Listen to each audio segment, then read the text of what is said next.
Crutter Muffins. I'm sorry, my dears. I completely forgot to change the name of my ding-dang. Let me fix that real quick.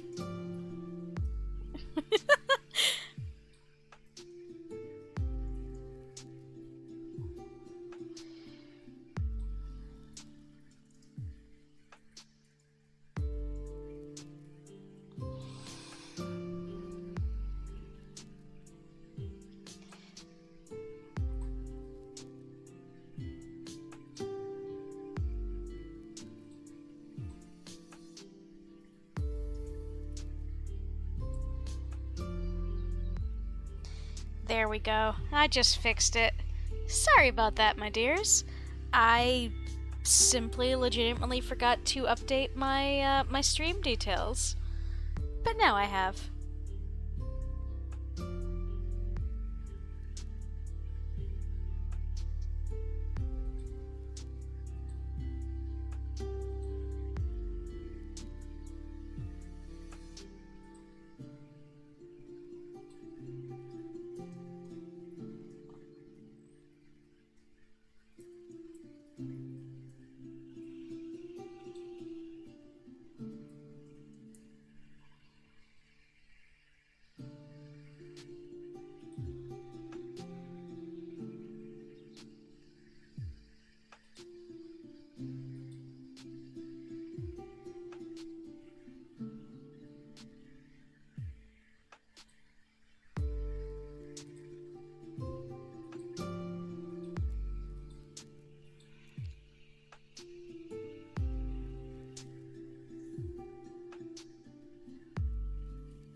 Epo Flame, thank you for popping in.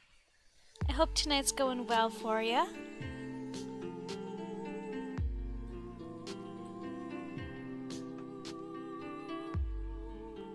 I hope you've gotten supper.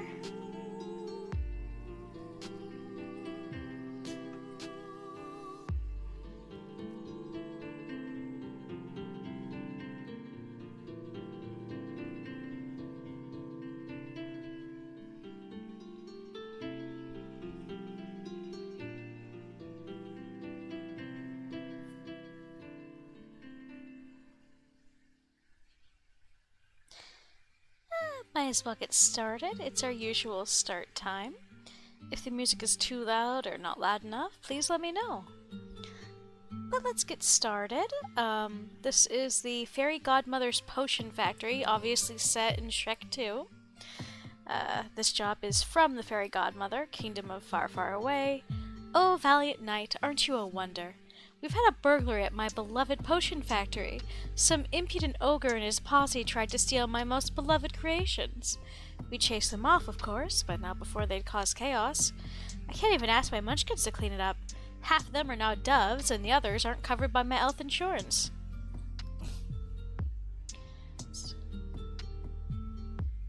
Oh? So, I saw a picture of you dressed as Kyrie and was greatly surprised. How so? Let's see, we've got grime, potion.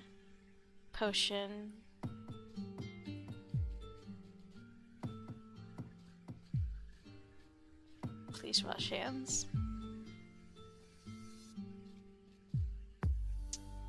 I wonder what these things are supposed to do. Oh, this is a ye olde conveyor belt. Yeah, I technically made that Kyrie cosplay a few years ago, and I was very surprised that it still fit. Pixie dust. Interesting. Is that all? That's all. But potion and bird poo. I don't know how bird poop got into a factory, but...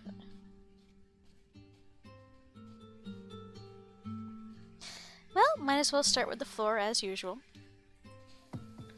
Couldn't help but notice your Court of Spraylot work carriage parked outside Mother's potion factory. Oh, this is from Prince Charming. Because the image in my head had a cute nerdy girl and then saw that was, oh god, she's hot. Oh, Flame, you're gonna make me blush! You better not get any of that mess on me. Prince Charming, hush. But no, thank you so much. To be honest, I think if I'm attractive at all, I think I'm more cute than pretty. Certain angles work well for me for my face. I'm not having my perfectly starred bouffant turned into feathers on that beastly ogre's account. Prince Charming, if you don't come here and bother me, we won't have a problem. But no, Flame, thank you so much.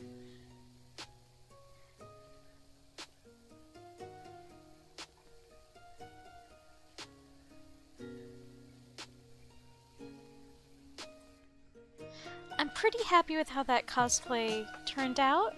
I've got to fix some parts of it, like the, it doesn't like to stay up, that top. So I've got to fix that and fix the hood, but I would like to use it to go to Anime Boston and some other places at some point. Hey Sandra, hope you're doing well, hun. I hope everybody has gotten supper and are staying hydrated, and I hope everybody had a good day.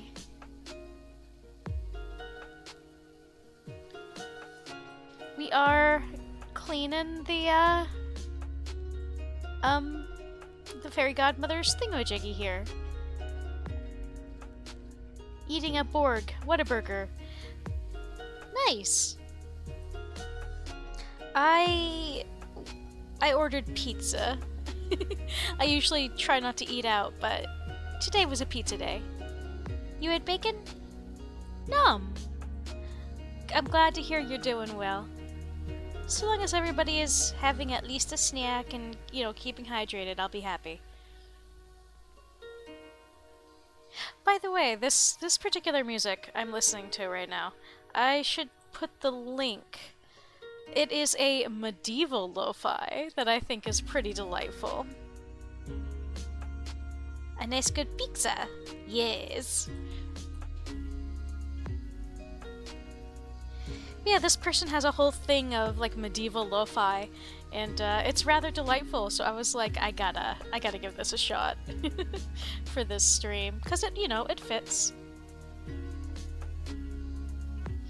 Yeah, I was a little disappointed. It wasn't quite as good as what I was expecting, but it wasn't bad. I tried it's basically baked potato pizza, so white sauce, some thin slices of potato, bacon, and cheddar cheese, and it was good. But I've had a similar thing from a nearby pizza place before that was a lot better. And I think I'd like to recreate this myself sometime. I do like bacon and cooking. Baked potato pizza, yes. Yeah, it was white sauce, and when I had it at the other place, it was a little nicer because the crust was a little more stable. This one was too crispy, and it had the white sauce had a slightly sour cream tinge to it, so it was like a loaded baked potato. It was actually rather nice.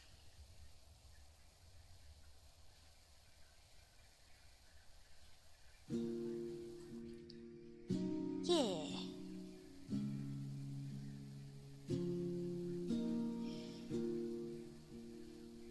I'm not a picky eater by any means. In fact, I'm the least picky person I know.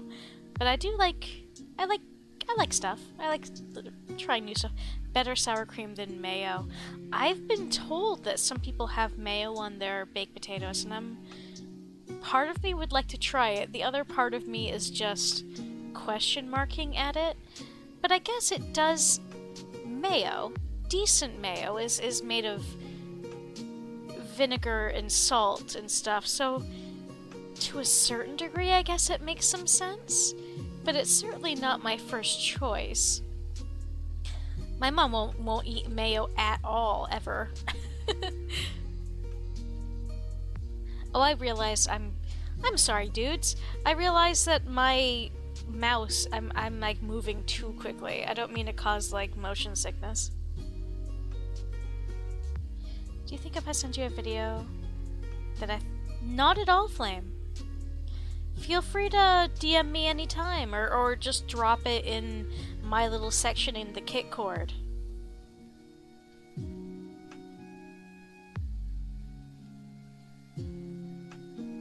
I may have to watch it after I'm off stream, or if I take a little break, because whatever I watch, you're gonna hear it on stream, because I'm not really smart enough to figure out how to not have it do that. But I will absolutely watch it after stream and let you know if it made me giggle.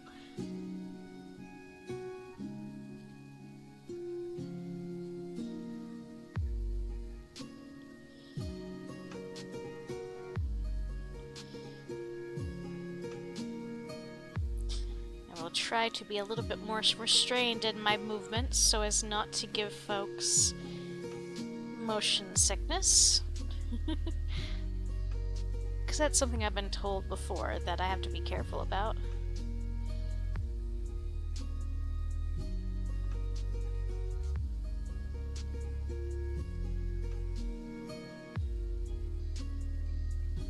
So is this bird poop? Yes, it is. Okay.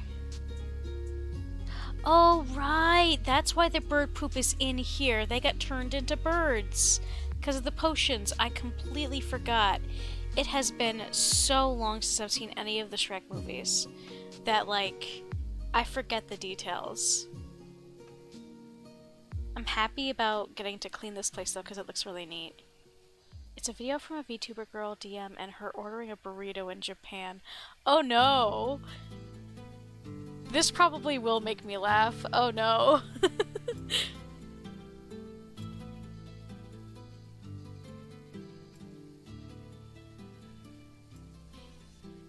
You will be getting my review as soon as the stream's over, Flame.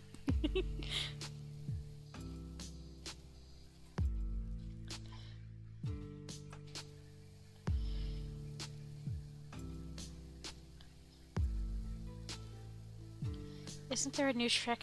I think there is a new Shrek movie coming out soon. I haven't kept up. I'm gonna be real with y'all. I haven't watched most of the Shrek movies since like Shrek 2. I only saw part of Shrek 3, and anything else Shrek related aside from the first and second movie, I straight up have not seen. So I am a fake fan. I did watch the first one in theaters right when it first came out, though. I was quite young at the time, and our movie theater was like an hour and a half away from my hometown, so it was like a big production for all of us to go. I've only ever watched the first and second one. Yeah, same. I've seen like part of the third one, but only part, and then anything that's come after that, including the spin-offs, I just have not watched. That's not to say I don't think they're bad, they're just not the same. I just think the first and second one, from what I've heard, are the most genuine and have the most heart. And the rest of afterward, it starts, I wouldn't say going downhill, but it just isn't quite as good. This may not be the case for the spin-offs. I haven't watched the Puss in Boots movies. The only ones with Lee's Puss in... Yeah, I didn't get a chance to see that one. I was thinking about it, but yeah, the spin-offs, I have not yet taken a look at.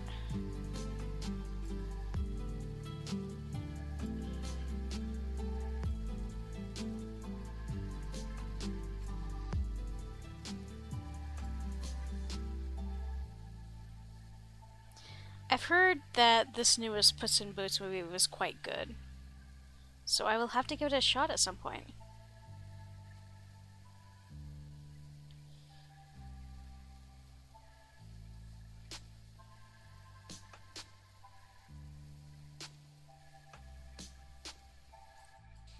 Yeah. Wasn't there like a mini series too at some point? Like shorter episodes on TV or something? I don't remember. It's been such a long time. What I do know is that almost every Shrek game I've ever seen people play has been atrocious. Like, the original Shrek and the second one came out during the era where a lot of video games that folks were making to make bank on the hype of whatever movie it was were pretty damn bad. A pretty infamous example of that is the Cat in the Hat movie game. My best friend actually owned that, and it was absolutely atrocious. It wasn't really playable.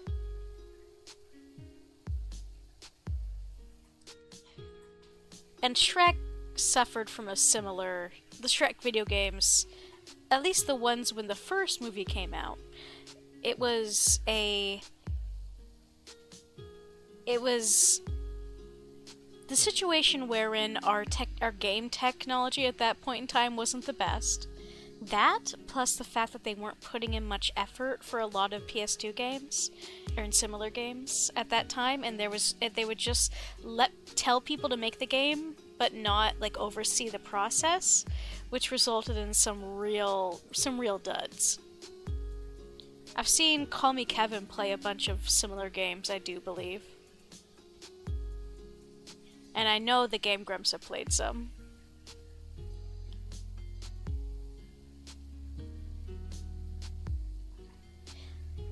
It's an era of games I'm very familiar with, since I didn't get to own many games, but I borrowed a few from the local video store, and back when video stores were more of a thing.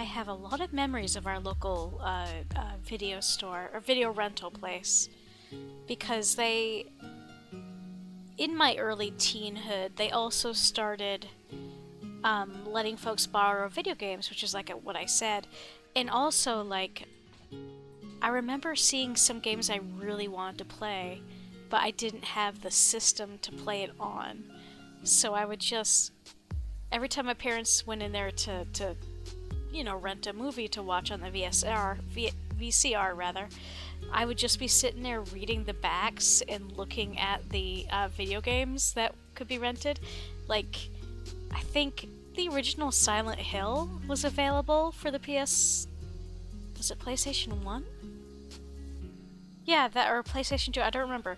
But I distinctly remember that being one of the options to rent, and we didn't have one. It was a funny part of history.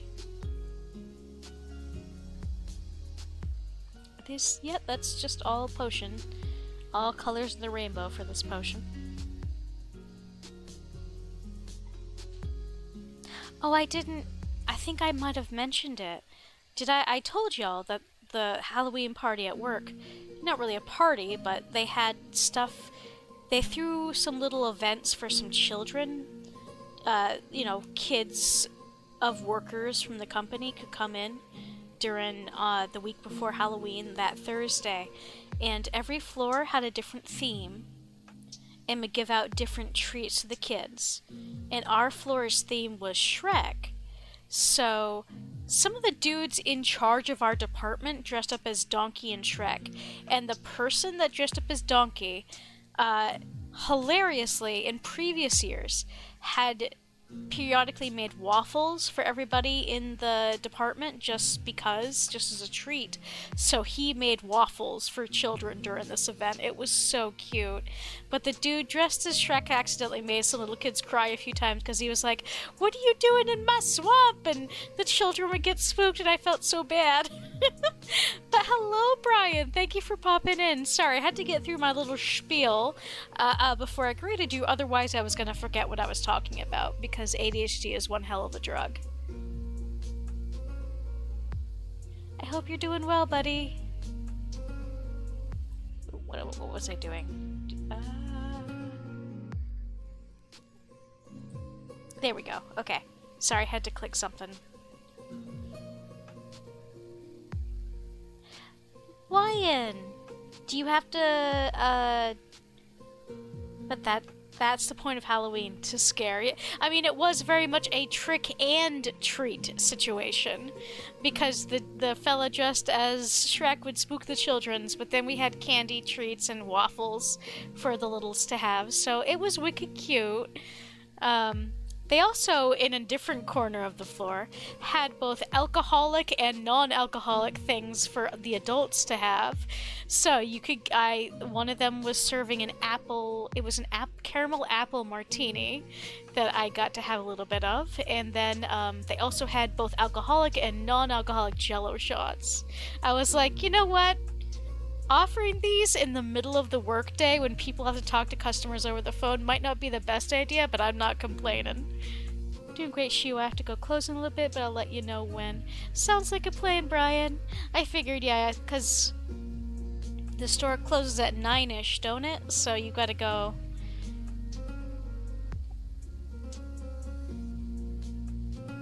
Brian, that's a wig. The Kyrie hair is a wig. We can get you a wig, babe.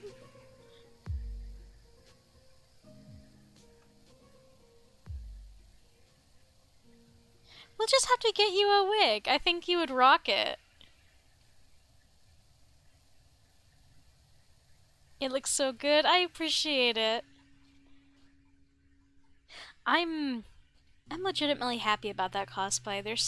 Like I said, there is some stuff I still have to fix on it. But given that I literally put it together in less than 24 hours, or I was closer to 48, but I procrastinated so hard on creating that damn cosplay. I got all the materials and then didn't finish sewing it until literally the day before I was supposed to go to Disney. My friend Riku made a really good cosplay of Tifa. Oh, nice! Like, I really appreciate cosplay. I feel like every time I make something, I learn a lot, and it also makes me more appreciative of folks that can make stuff. Like, it's difficult to make stuff, especially stuff that's complicated. So, I have a lot of admiration for people that can do cosplay in general. So just so y'all know, there's going to be an ad here in about 3 minutes. Or actually, I'm sorry, closer to 5.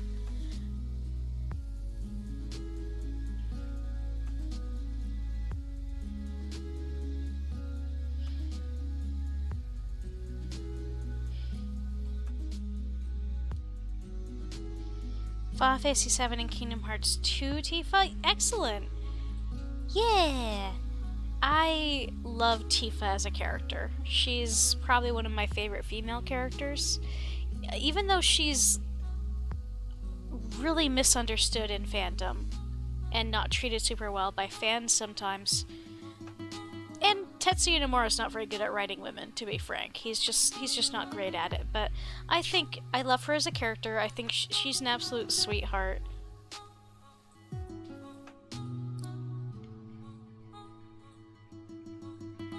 I'd love to cosplay one day. Yeah, no, you can absolutely cosplay. I would recommend starting with something simpler and work your way up. My first ever cosplay that was of a legit character, not an original character of mine, was Jane from Homestuck. She wanted to have me cosplay an anime maid. Would you have done it, Flame? Like the over-the-top black and white maid outfit?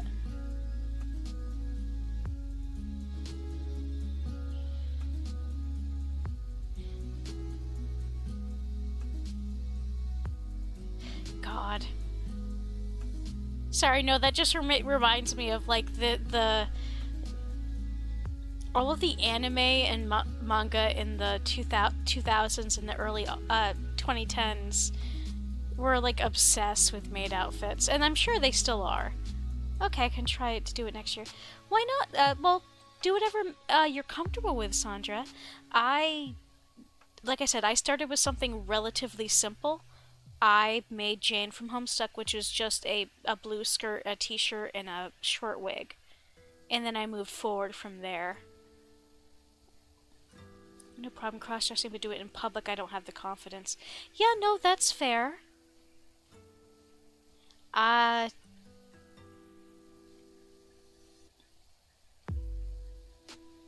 It's a little easier for me being lady-shaped, I think, because if I dress more masculine, I don't usually get looked at sideways. So at the college me and Kit went to, we actually had a drag ball where folks were encouraged to dress like, well, differently than they usually would, typically as the opposite sex. There was a couple of times where I didn't do a very good job of it. I would just put on, like, you know, try to bind my chest in a really silly, like, just low-key way and wear, like, a trucker hat and, like, flannels. And she wants me to do it for a con. I feel like that's the kind of thing you have to work up the confidence for. But then again, also at a con, you're not gonna get... I feel like you wouldn't get looked at sideways so much because everybody there is already dressing up as something they're not. Or, well, that's not what I meant to say. Like, cosplay. You're, like, in general... I'm not wording this very well. Everybody's also... A lot of folks at the con are wearing stuff that they normally wouldn't wear.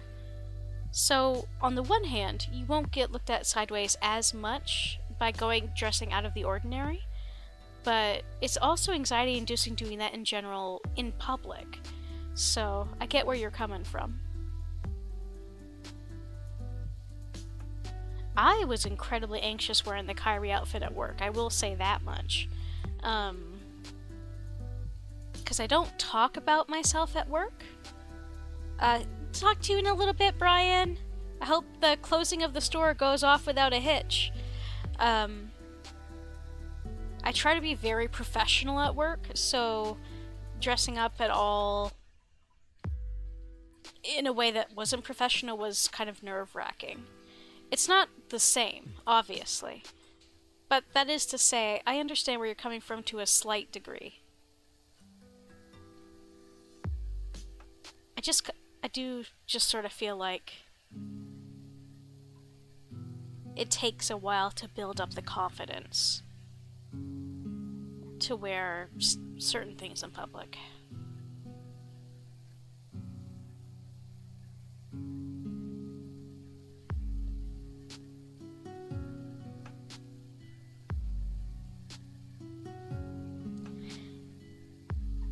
So yeah, the first cosplay I ever did was the generic... Oh, here we go, Fairy Godmother. Whilst you're doing that, I'll do a quick itinerary of the potion room, making sure nothing's missing.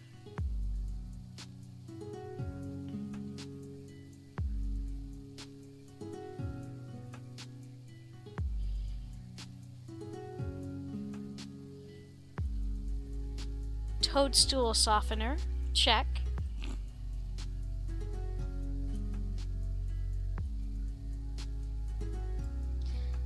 Alpha seltzer, check.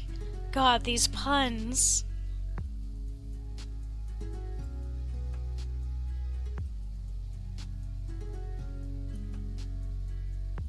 Cherry lips, running low.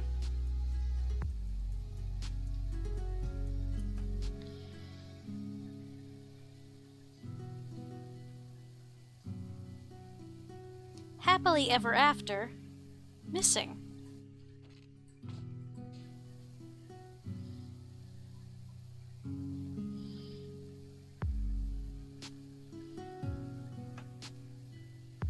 What does that green rogue think he's going to do with that?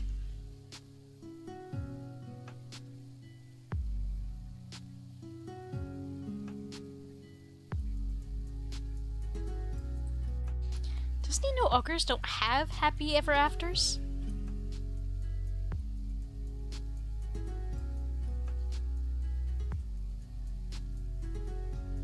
Ma'am, that sounds vaguely racist. Add over. Sorry about that. Thank you folks for sitting through that.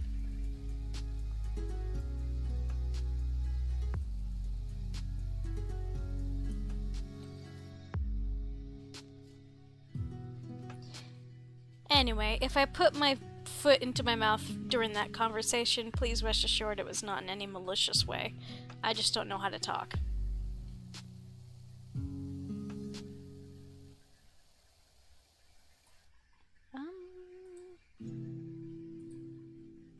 Okay, there we go.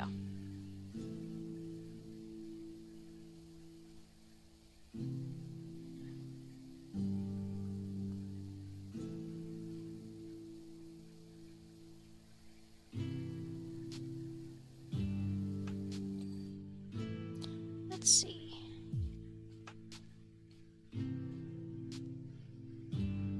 Trying to figure out where exactly these... because the floor is split into sections, but the sections are not necessarily easy to see.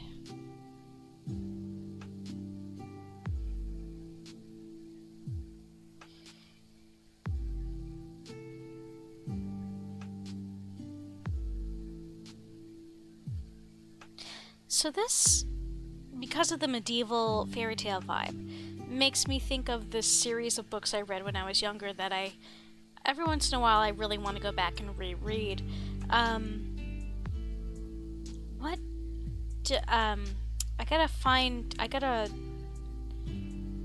Actually, let me pause for a second and find the name of the books.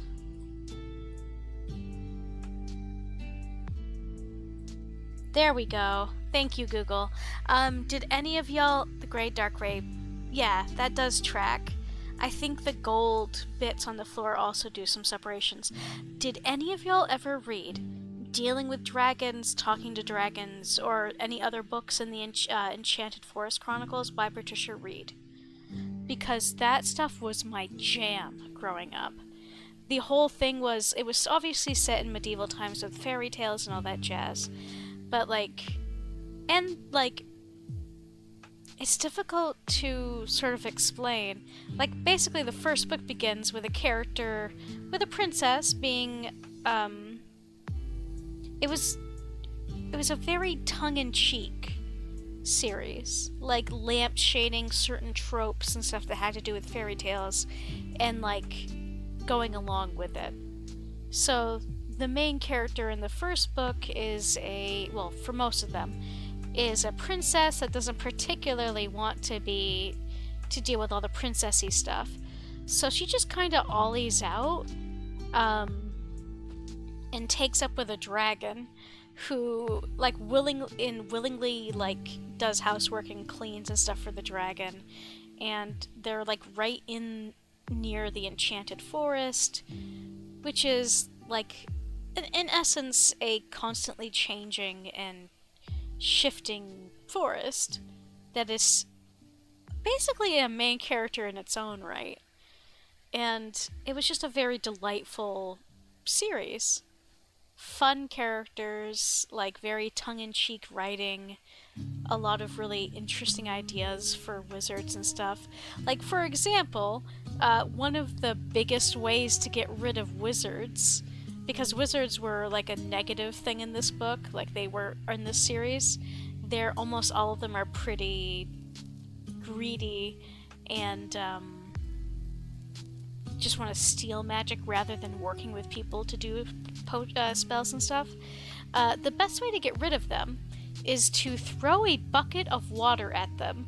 It has to be soapy water, preferably with a little bit of lemon, and they would dissolve and reform some weeks or months later. Like, I just thought that was delightful because it reminds me of, The Wizard of Oz.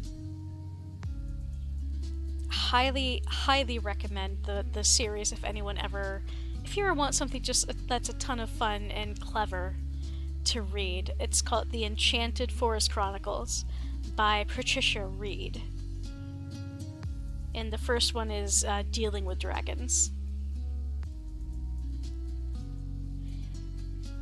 Can't say I remember reading a series called Candlestone series by Brian Davis and the Iron Elves Saga by Chris Evans.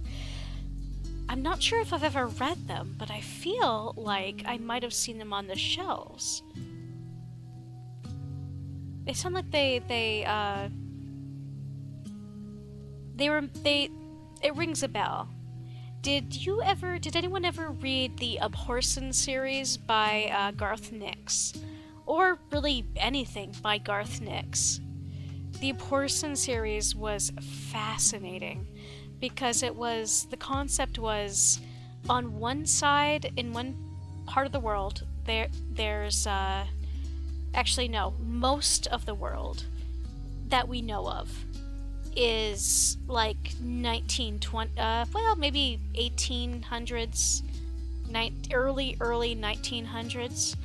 But within this one section of the world that is walled off from the rest of the planet, magic is a thing, the undead are a thing. It's all sort of isolated to this space. And within that space, there's a ton of necromancers. And there's a group of basically anti-necromancers called Abhorsen that are responsible for keeping the peace and putting them back down. And one of their biggest weapons, one of their most crucial weapons, is a series of 7 bells that they create music with that whistling and with by drawing runes called charter marks. It all comes together to do their magic that they use to keep the world safe from the undead. And the first book was Sabriel. Then there was, I believe it went L'Oreal, which that occurred like 20 years later, and then Abhorsen, which occurs directly after L'Oreal. And absolutely recommend giving that series a read as well. It was one of the most unique young adult fantasy things I have ever read.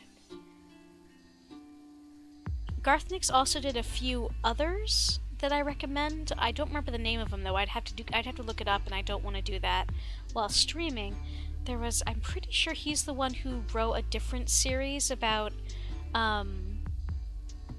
basically the world was covered in darkness, and most of the remaining population was in this very segmented society in this giant tower city, and they had like these rings, I think, that they used to summon. You had to capture the shadow of like some kind of being or monster by using your shadow in like this other world. And the stronger that shadow, the higher your cultural standing. And it was just fascinating. I know Saga has probably my favorite oath saying in a series. I'm gonna have to jot that down and check it out because I love fantasy and sci-fi. That's my jam.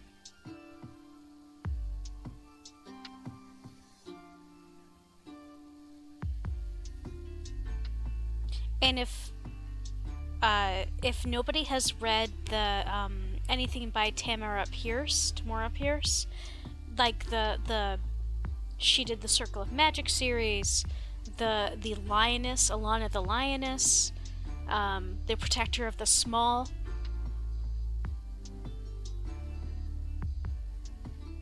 What you said oath saying though, Flame? What oath do you happen to recall? But yeah, no, Tamara Pierce was life goals. Still is to me. Maybe more in the fantasy. That's fair. Every once in a while, I do love sci-fi. I blame that on growing up with Star Trek and Star Wars from my dad. But I do love me both sci-fi and fantasy.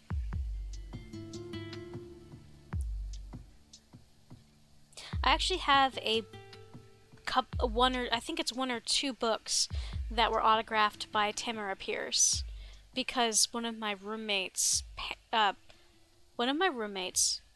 both of his parents are published writers who had met her before, so they got a book autographed for me when I was a teenager, and it's still one of my precious possessions. My Final Fantasy XIV character, Keldred, was actually based on Keldry of Mindolin, which is the main character of Tamara Pierce's Protector of the Small series. The oath goes, "We do not fear the flame, though it burns us. We do not fear the flame, though it consumes us. And we do not fear its light, though it reveals the darkness of our souls, for therein lies our power." I like that a lot.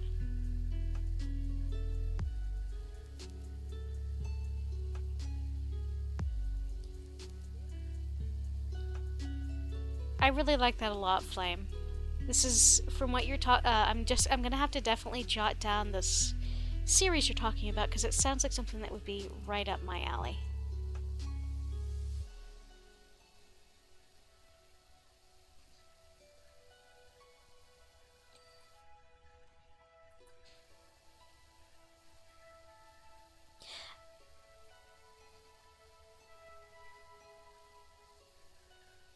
Yeah, there's a reason books, storytelling, story writing, and art has always been a huge portion of what I love best. I've been writing and drawing since I was old enough to do so, though admittedly I haven't done as much of it lately as I should. But I will always treasure stories.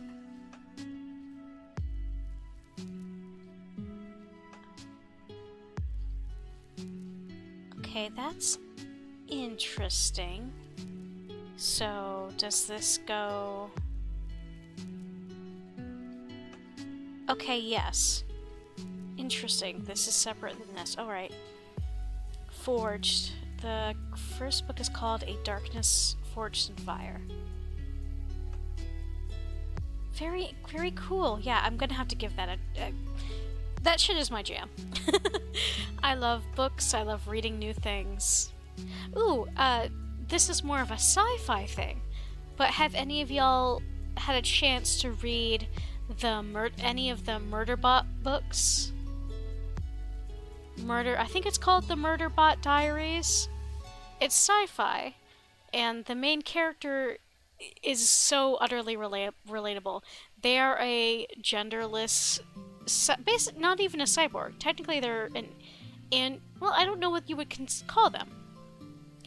They're not a cyborg because they were never human, and that they're not a human that was augmented, and that's the definition for a cyborg.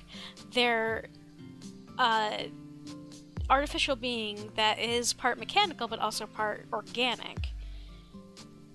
That was sort of created that way, and they're what's called a security bot. I forget. It's been a long time. It's been a couple years since I read them. They're supposed to basically not have emotions and be programmed to behave certain ways, and the Murderbot it uses its pronouns. It doesn't like either its or they pronouns are the only ones it uses. Basically, it gets it breaks the part of its programming that makes it listen to people, but it decides to keep doing its job anyway because it's kind of bored. But it spends most of its time while on duty. Part of its attention at any given point is reading fan fiction or watching soaps. It just doesn't like dealing with people. And there's plot, there's finding out exactly what happened to it that broke its junk. And there's plot, and there's stuff that deals with corporate sabotage and various robot freedom and not robot, cyborg, android, whatnot, freedom of will and all that jazz. And there's a bunch of books. But I adore the Murderbot Diaries because Murderbot is so relatable. I watched a series called Murder Drones. That sounds interesting. But yeah, highly recommend Murderbot Diaries. I think the first one, or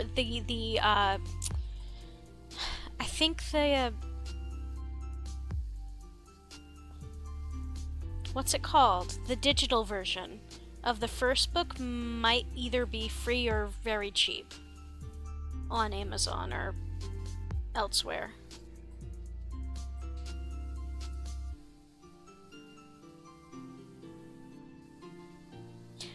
No, we're not, Shera, we're not cleaning pipes right now, we're cleaning the wall. Come on. My attention span is like a dog. If you let it go wild, if you get distracted by something, it's not going to do what it has to do. So I have to wrangle myself. Murder drones, though. Is that... What was it about?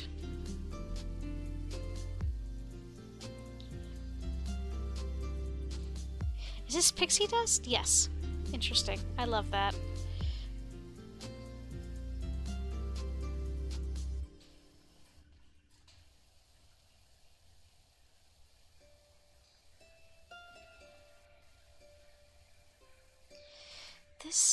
This place is too high.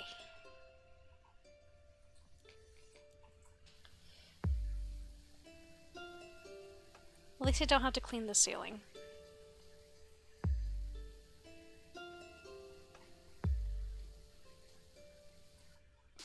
Is there... Can I scooch? No.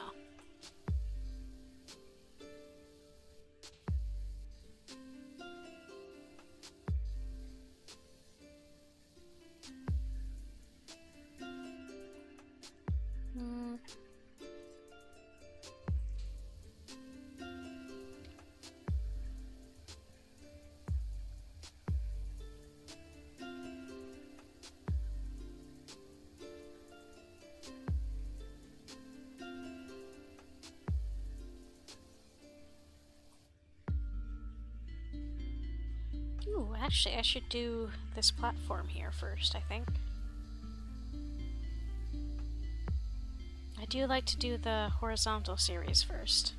In a maze series where these worker drones' emotions have become self-aware. For the longest time they thought humans were trying to kill them by sending murder drones after them. Interesting.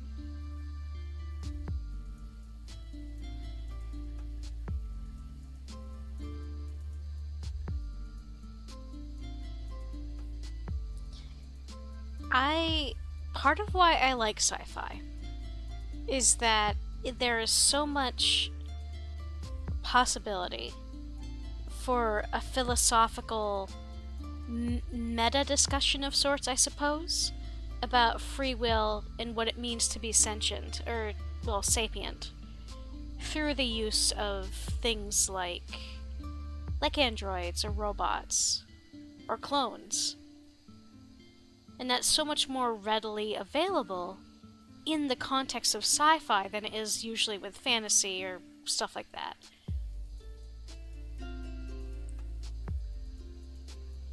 And it's, you know, it's a good discussion to have.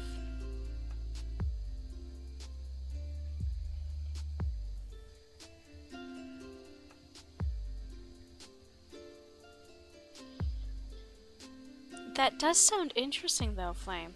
That's gonna have to go on the recommended list as well.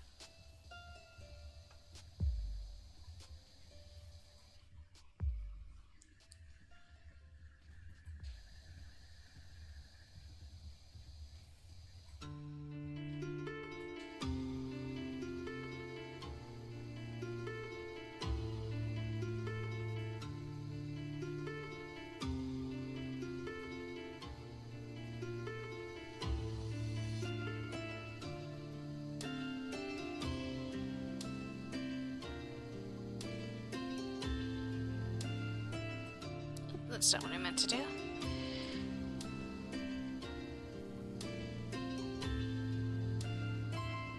Fun fact about the main character is that she loves anime and Nightcore. I love that, actually. I love that a lot.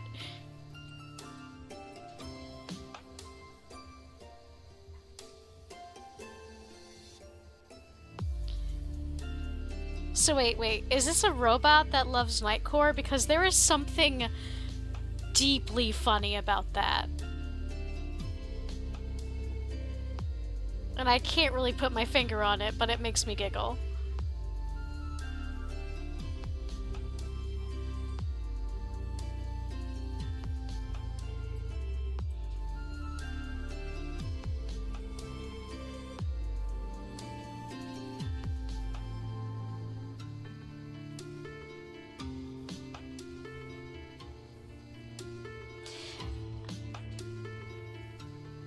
Oh man, I'm kind of mad that, like, some kids have been referring to what is clearly Nightcore by calling it, like, TikTok remixes, and I'm like, no, you shut your mouth. That is Nightcore. You respect your elders.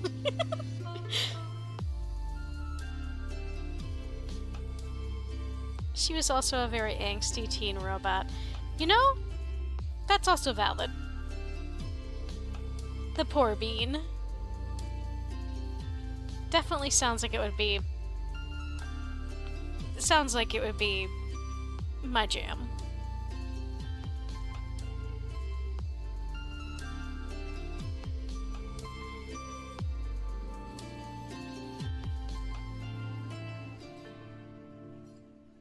What I'm getting out of this is that she is going to fall into my large collection of fictional children.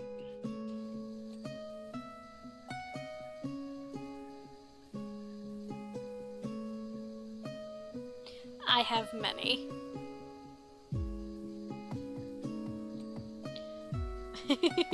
She probably will. It is rare that I don't meet, like, a distressed, angsty,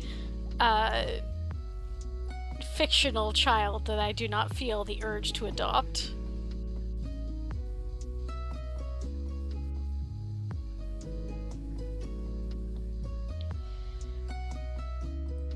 It's kind of tricky to get to some of these spots in this one.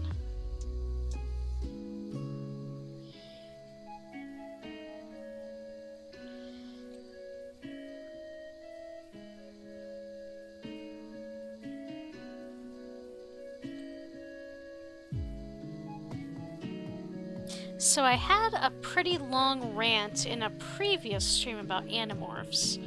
That was also a formative experience for me as a young a young person. There's gonna be another ad in 5 minutes.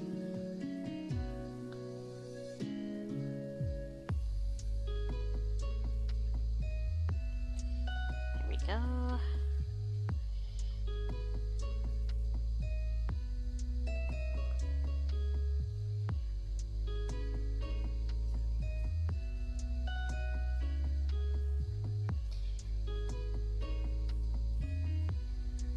I kind of want to see this place up and running completely.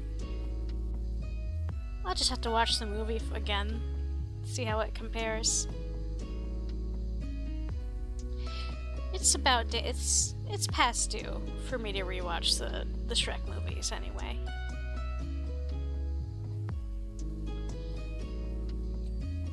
A friend of mine used to do so yearly. I don't think I'm gonna go quite that far. I also don't think it would be bad.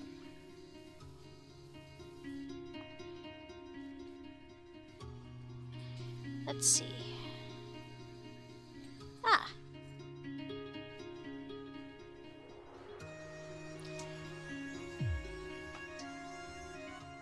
Right, I keep getting distracted.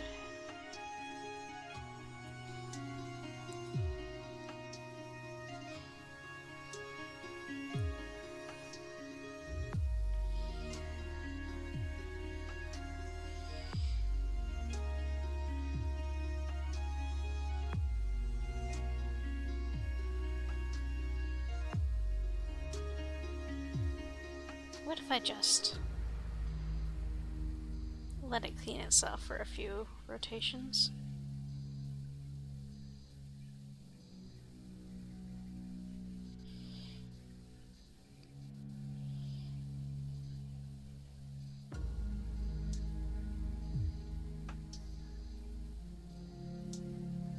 This is very entertaining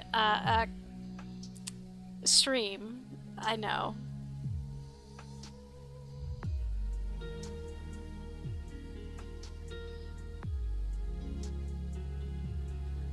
I didn't see a button to turn this off though, so...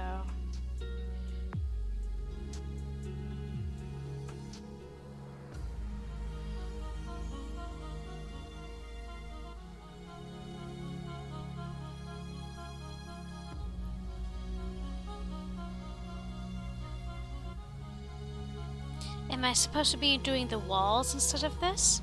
Yes. Do I care? Eh. I'll get back to the walls in a minute here. Oh my. I don't think I tracked how many moving parts there were to all of this. There we go. Okay. Now that section of distraction is done. That is what I was after.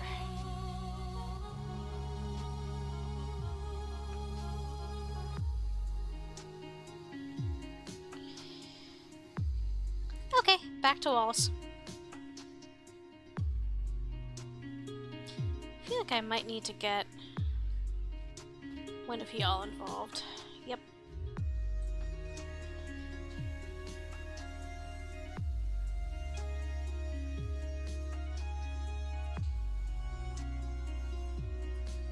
Oh, good. So, if Shrek has a happily ever after spell, the question is, what am I going to do about it? I don't know, ma'am. What are you going to do about it?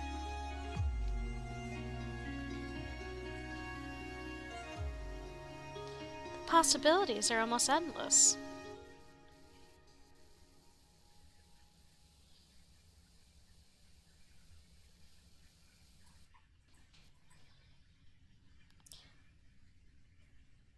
Verticause...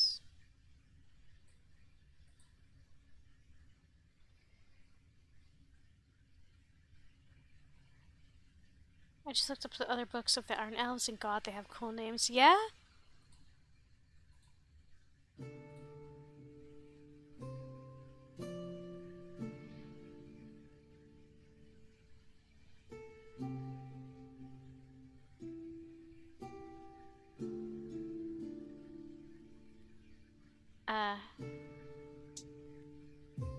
Sorry, I just realized Brian had asked me a while ago who I can see him cosplaying, and I'm gonna have to put some thought into that because I truly am not sure. But those the books themselves have interesting names, Flame?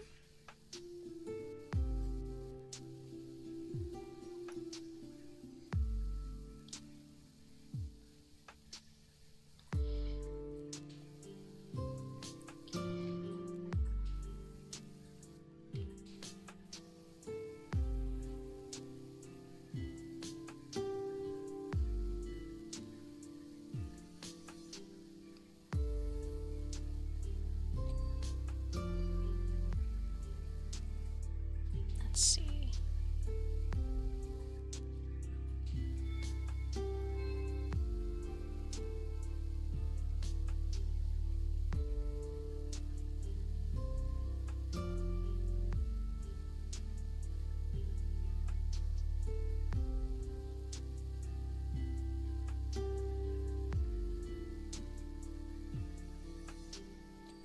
There, that's a little better. Love this gradient here between the colors. That looks nice. It looks... well, it was purposeful by the designer of the level, at any rate.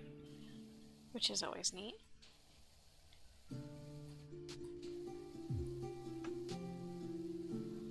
Yeah. Thank you for your patience with the adjunct, my folks. What are some of the names of the other books, Flame? I love a good creative title.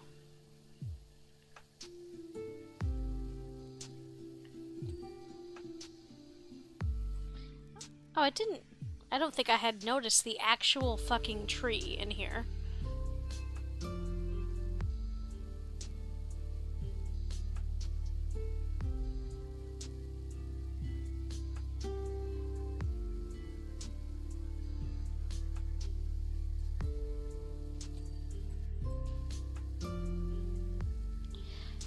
Did anyone ever read the Dragonlance books? The second book is called The Light of Burning Shadows, and the third is called Ash of a Black Frost. Yeah, no, those are pretty baller names. Yeah, no, dead to rights. That is some cool shit.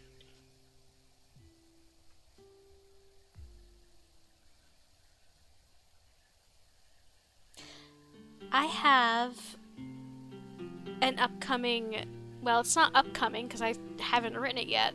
I've got a story I've been noodling at on and off since high school. And basically it involves, it's urban fantasy with Grim Reapers. One of the main characters' names is Kira. She's one of the Reapers, and her sidekick, her unwilling mortal sidekick's name is Lance. And I plan on, the first one's going to be named A Reaper's Price, because it's going to be a 2-book series when I get around to actually finishing it. The second one is going to be called A Reaper's Choice, and that has meaning that I can't go into because spoilies, but choosing a name is hard. Choosing meaningful names is harder, but those names in that book, that series you shared, that's just cool. That's just straight up cool.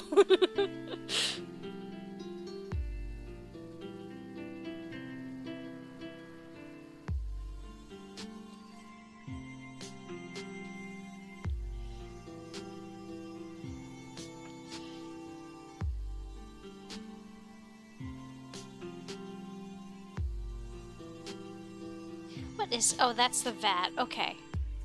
I was getting confused as to what I was looking at here.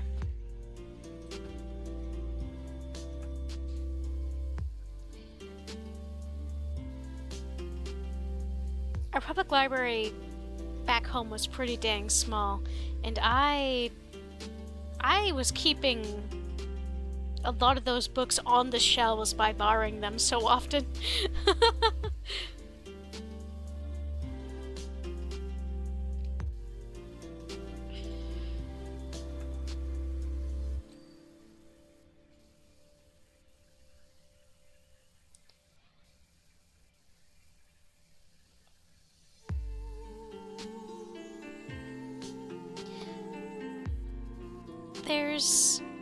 I forget what the series is called, but my buddy Jay reads it. Um, there was this whole series of books wherein, song, like singing, or there's actually been many series of books where this is the thing, but basically singers are the sorcerers. The better you can sing, or the better your range, the better you are at the skill set, the stronger you are as a sorceress or a sorcerer or whatnot.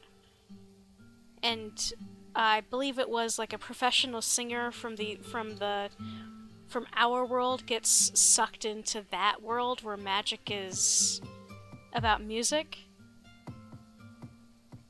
It's one that I remember reading part of as a kid. I didn't finish that book because at the time I picked up the book from the public library, it was well above my reading level. I gotta go back and give that a shot, though. I love weird magic stuff. I love weird takes on existing tropes. I love when people shake up the formulas a bit. There's something deeply comforting in reading, like sort of, I wouldn't say generic fantasy, but fantasy that doesn't rock the boat. But there's also something very rewarding with finding something that has a unique or different take on the same ideas that makes it really fresh and fun. That's why I'm always ready. That's why I'm always jumping at the bit for new book recommendations and all that jazz. I love learning. I love new things.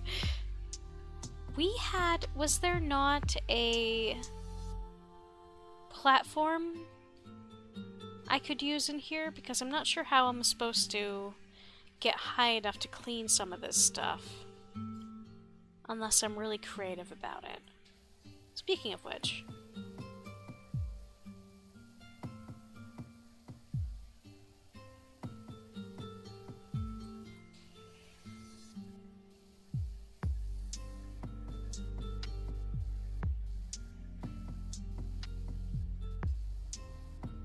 she may technically be a villain, but I gotta say, the Fairy Godmother is kind of life goals at the same time.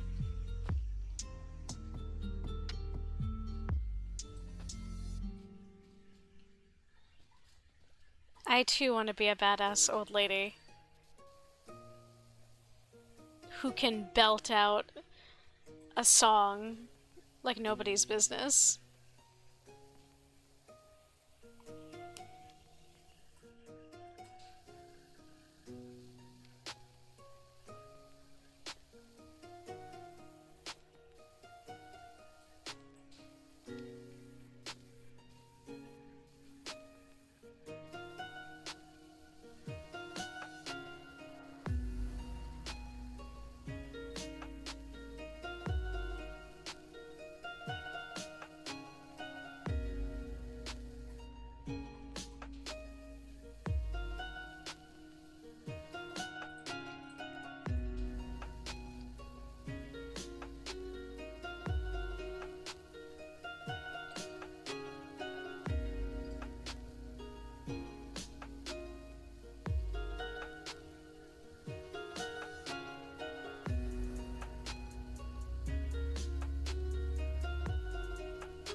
There we go.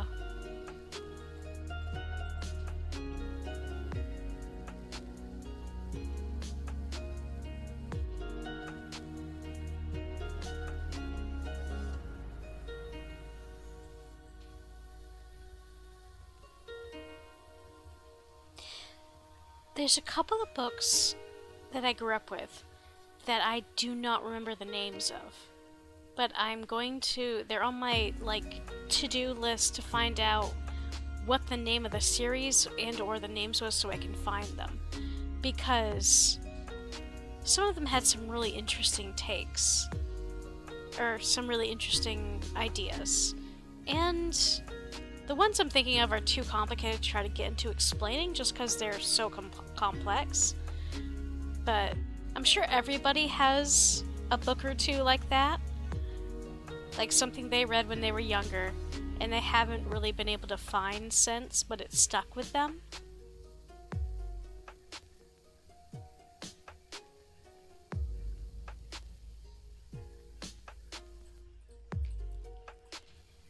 Oh, I forgot that this was called Mux Caliber. I love it so much. This that I'm using, I mean. Too clean.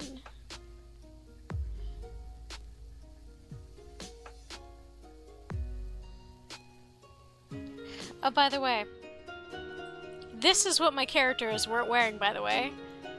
A suit of armor.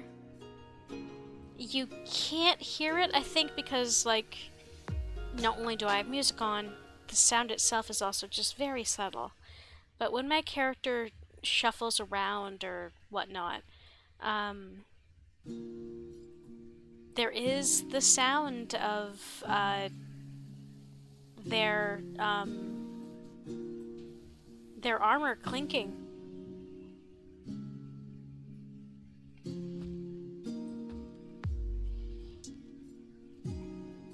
Which is a really nice little touch that I appreciate. There we go. You're already done. You could use some work. Not in that manner, though, because that clearly did not work. Oh, I should do this still while I'm down here real quick. There we go. I can't remember if it was Dragonlance books, but the main character, a belt with many different gems, and I had to visit different dragons to awaken the gem's power. That's interesting. See, we only ever had like 1 or 2 Dragonlance books at the public library, and none of them were from the same series, so everything I read I had no context for.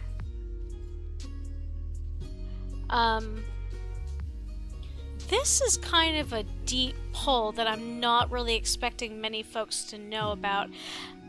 Has anyone else read The Sword of Shannara?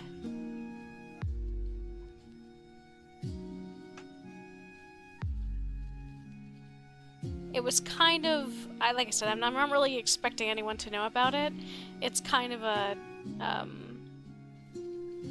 kind of old school and kind of not super well known.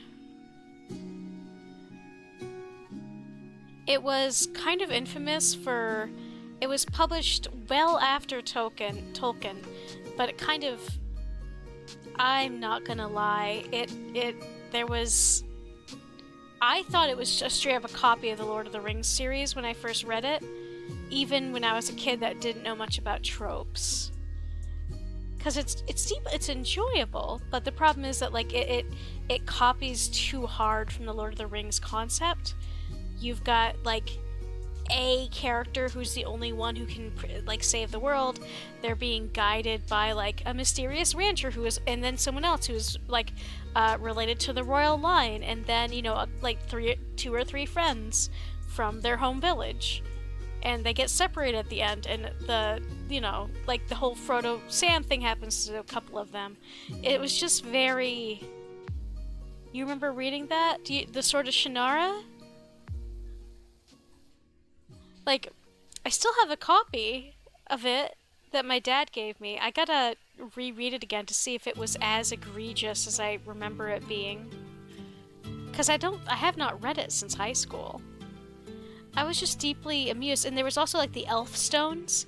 That's part of what that you talking about the dragon stones is what made me think about this, because in the book series, it was in the sort of the Shannara series in general.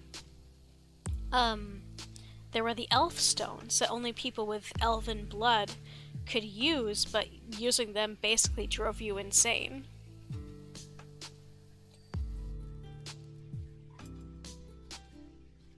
Very much a Ring of Power type situation. I'm never sure how popular something I read when I was younger was. They did try to make that, I think, TV miniseries of the Shannara things, though. It didn't get very far.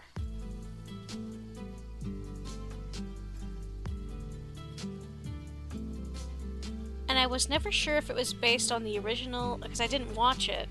I didn't know if it was based on the later Shannara books or if it was based on the original.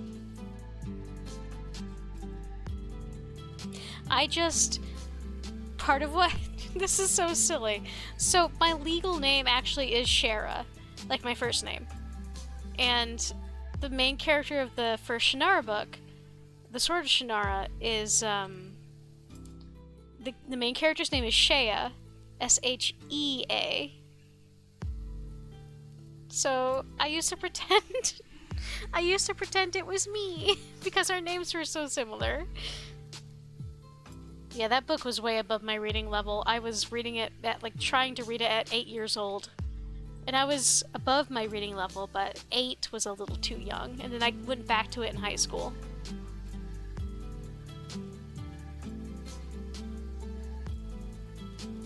Baby Shera really wanted to read a lot of things that she physically could not read. Like, my parents gave me a copy of Frankenstein when I was maybe 10, and I tried so hard to read it. But it was above my pay grade.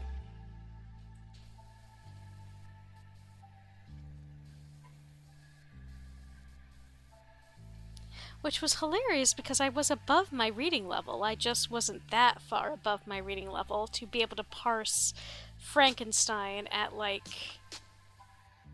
10. To be fair, with, you know, how it was written, even nowadays it's not the easiest thing to read simply because of language shift.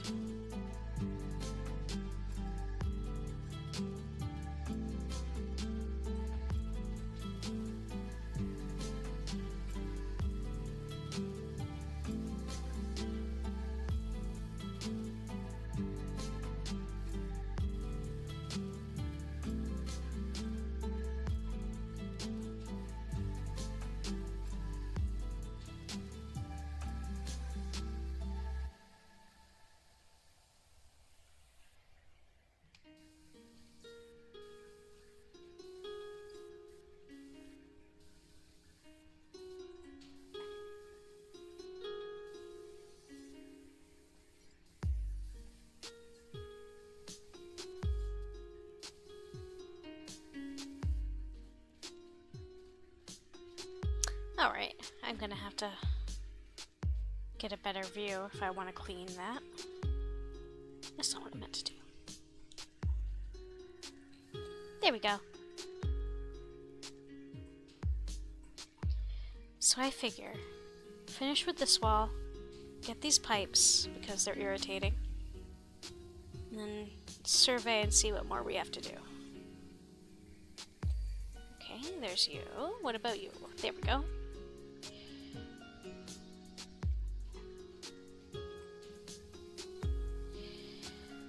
Gonna get all the pipes that are close to the walls because I know they're gonna be irritating.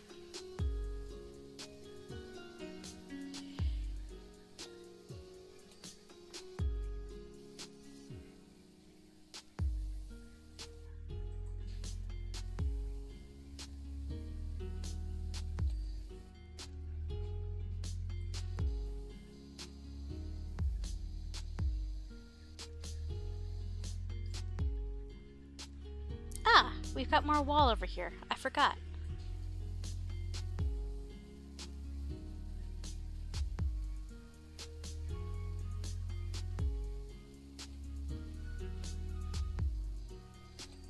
gas mask required.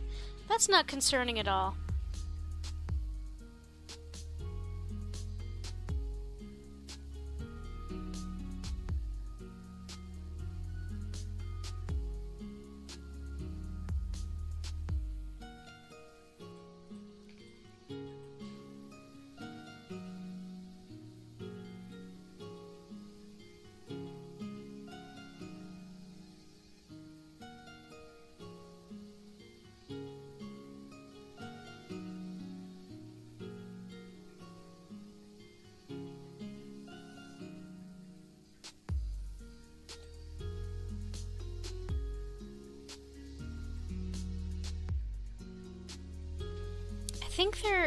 I'm not sure if this is the last level or if this is the second to last level.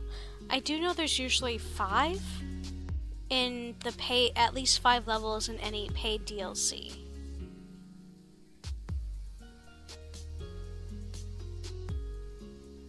And I frankly can't remember what we've watched so far, because I know well, that's a lie. I know we had, the first one was Duloc. Then there was the honeymoon cottage, and then there was the swamp. So, and then there's this one. So there should be one more level after this. I'm excited to find out what it is.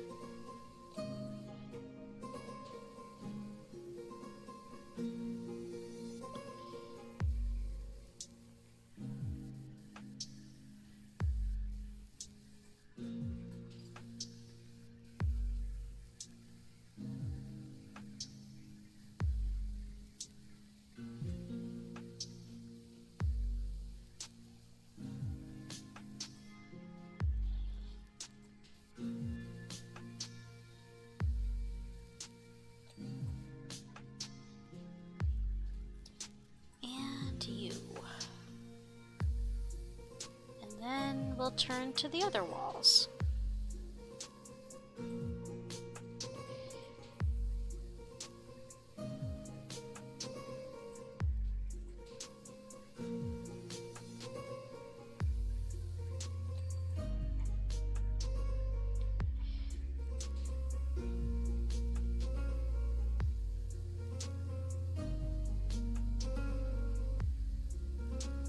So, speaking of nostalgia, my buddy Fastpuck, who I've known since high school, when we were still teenagers, had written this comic called Shark Teeth. And he was a good artist even now, but he's finishing up his current comic project and is redoing Shark Teeth. And I'm so excited because I'm like, oh, it has been over a decade, and he has grown so much as an artist and as a storyteller, and I am so excited. I think in my About section I do have a link to his page, his Patreon if nothing else, and his Twitter. All of his stuff is not safe for work, and a lot of it is has some really mature themes and stuff, so it's definitely not for everybody. But I really recommend checking him out, just because, well, he's an excellent, I love him dearly. He was one of my first friends. He was my second ever internet friend, and one of my closest friends, and he's an excellent artist, and I always recommend that folks check him out. I will have to put a link to his Blue Sky there soon. Pretty door.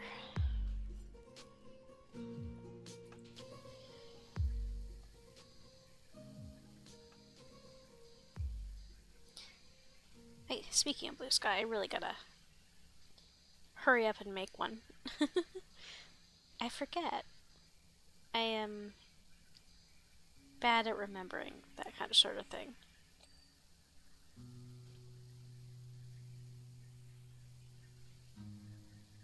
I forget I exist to the, I forget that people know that I exist.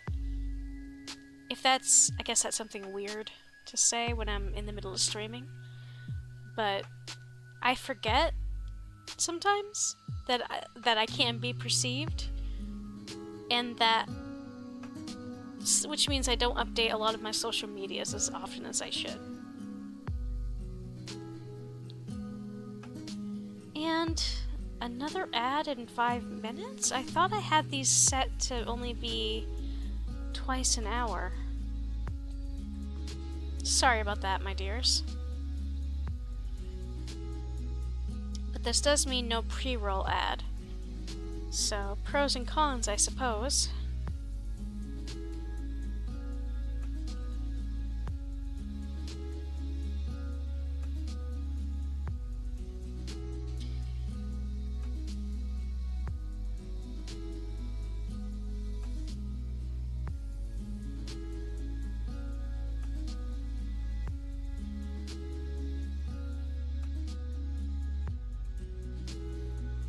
There we are.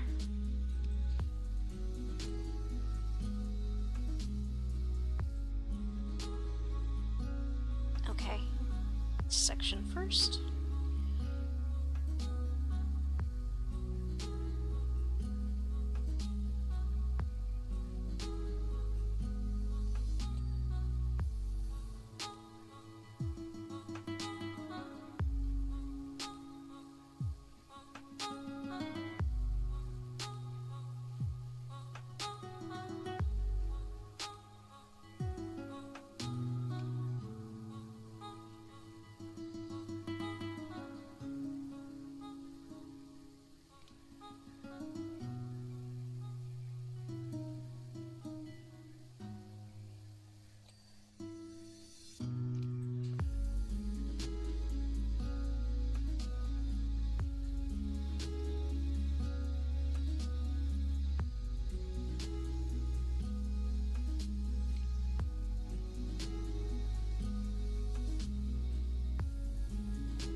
So I've mentioned, I think on probably 2 streams at this point, how excited I am to go to the Titanic exhibit that has opened here in the city. And I had mentioned it to somebody at work, and she is a full decade younger than I am. So she was talking about how the Titanic was a retro movie, and I started protesting before my brain caught up to the time frame, and I was like, oh yeah, no, technically that movie came out before she was born. Therefore, yeah, it does count as a classic. I could always just hit Shrek with a spell to restore him back to his previous form, right at the most opportune moment. But then, in a public space, this might not reflect well on me.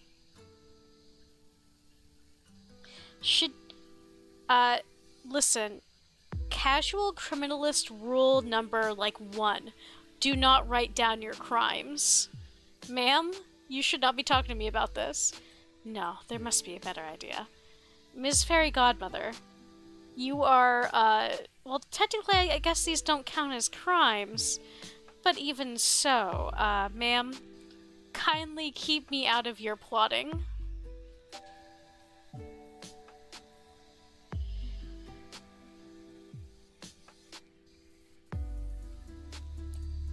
If anything, technically, legally in this situation, it is Shrek, Donkey, and Puss in Boots that did commit a crime by stealing, by technically committing corporate sabotage by stealing formulas and stuff.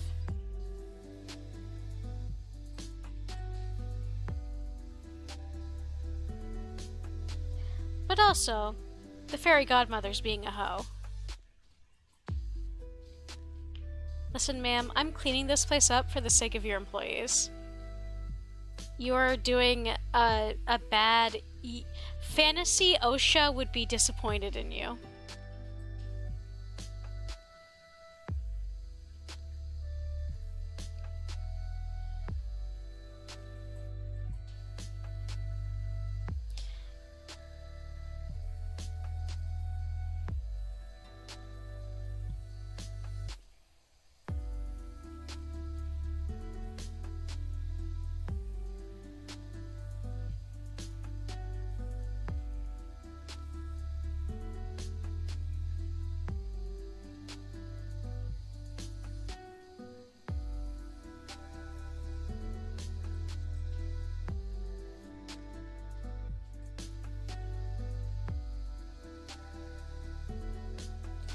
Oh, this is a garage door.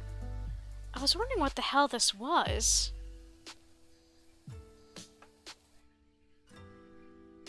Kind of seems like a bad spot to have a garage when, you know, there's no place to bring anything in, but meh. What do I know? I'm just here to clean.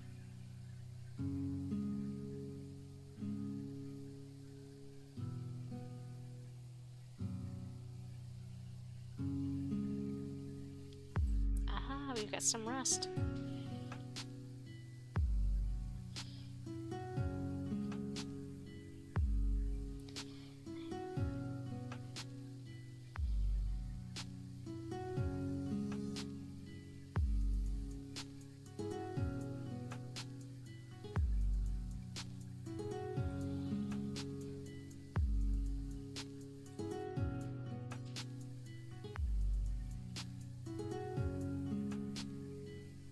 Sorry for continually hitting the button. I'm just trying to see where the rust is because it's not the most visible.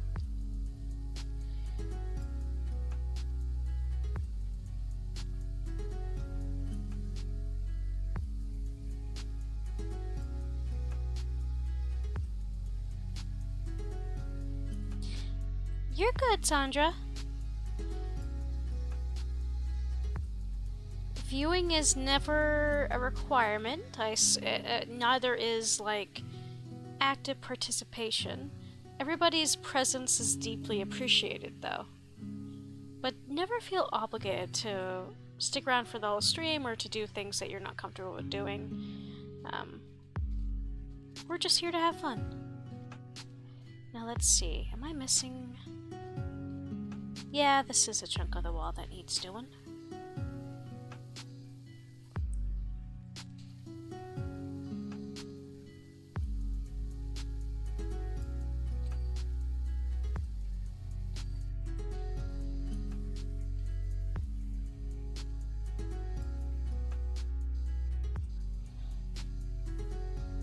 I feel so bad. I was supposed to watch my friend Bun stream a little bit last night, but I got distracted by talking with my roommates. But we also only see each other, like, long enough for a long discussion, maybe once a week, and it's often Fridays, so, life happens, is what I'm saying.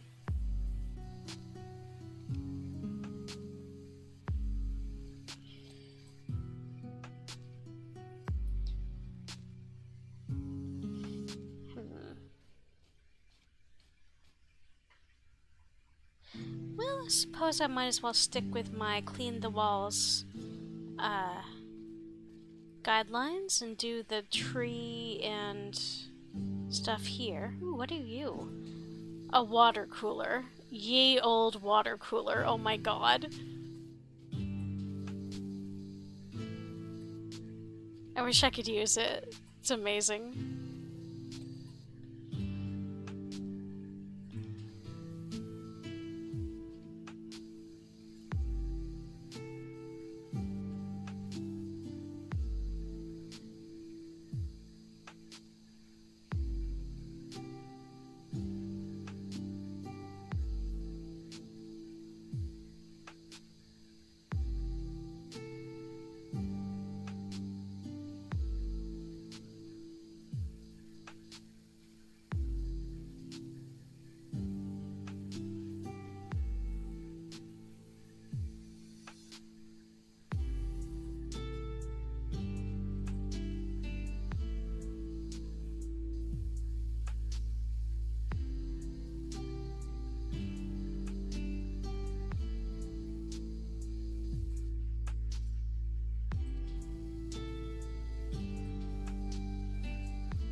Come over here.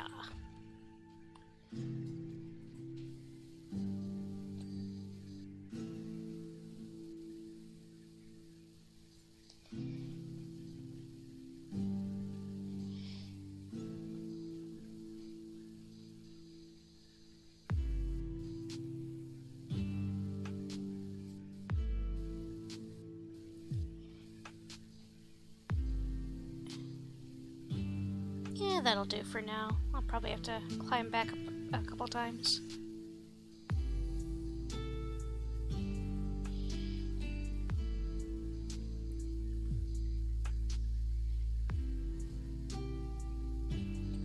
Oh, good. You go over here, out of the way.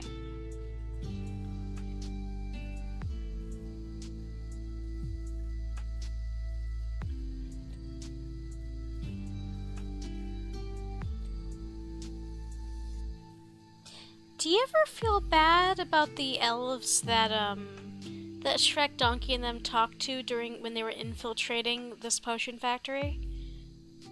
Like, meaning they were probably excited about getting better treatment as employees. And they're not gonna get it, like, as the result, like, obviously, the correct folks. That is an interesting this design as is interesting. And the colors before I cleaned it were very cool. Okay. Well, I'd like to get these little things out of the way. These are potion mixing box. Interesting. They don't look like a potion mixing box. They look like something you would see at, like, a fairgrounds, that you throw stuff in the holes and get prizes or something.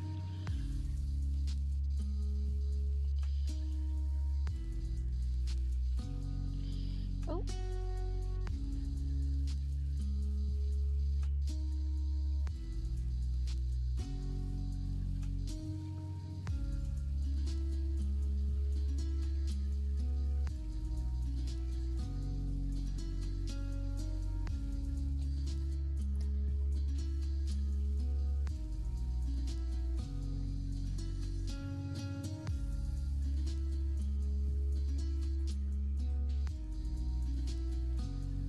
I do enjoy how colorful everything is in here, even without the, you know, the pixie dust and the potions everywhere. I like colors.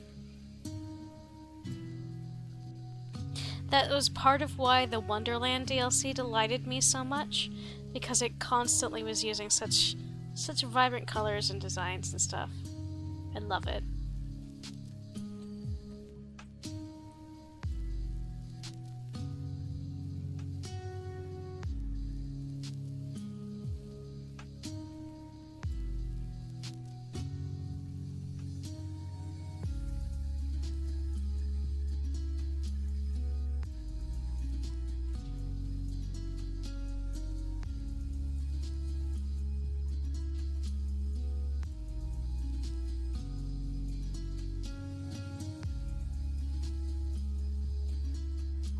Alright, so there's those.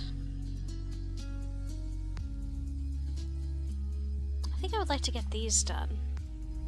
It looks like I don't have to get up there to clean anything up there, I just have to clean this wooden spot down here.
They're having a rave party up there. With those lights.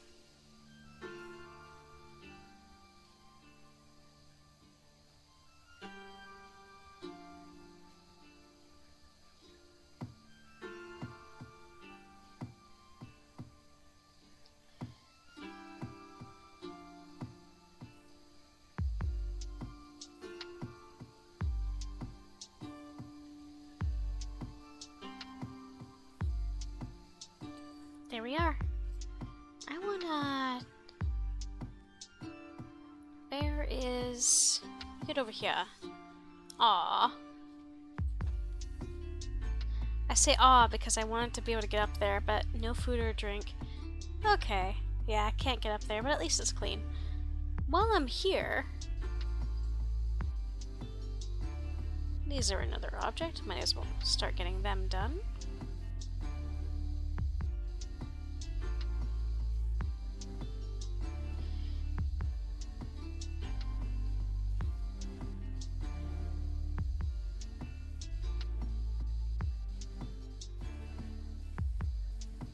Let's get this base done first.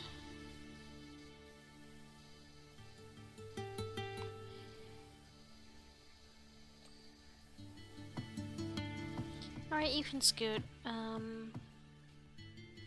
here.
Okay, so that is rust. Okay. I was wondering why there were some parts of it that were not coming off easily, but I didn't see, it didn't look reddish. So, that makes a lot more sense.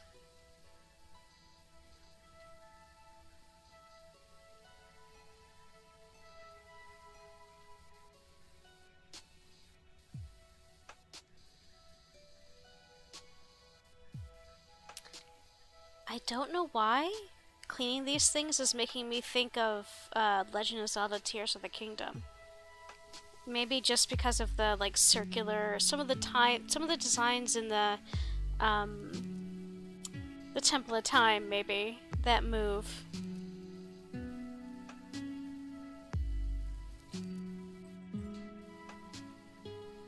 The circular moving thingos.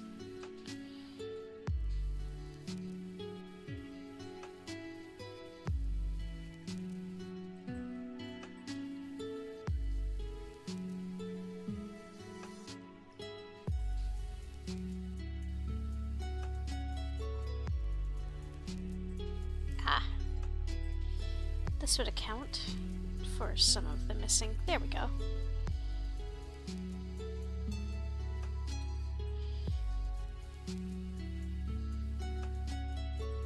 Oh, all of you spokes are separate items. Okay. Okay, that makes a great deal more sense now. I wasn't sure if it was all one larger bit or what. It is.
Yes.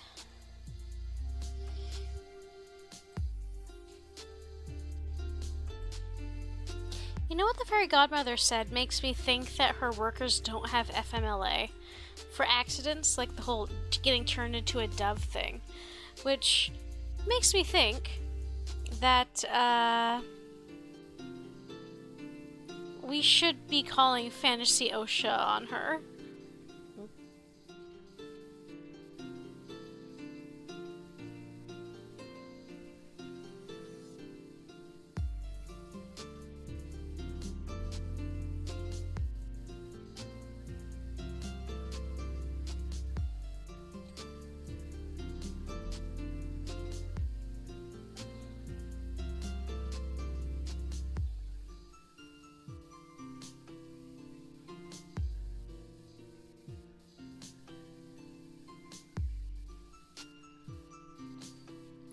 There we go.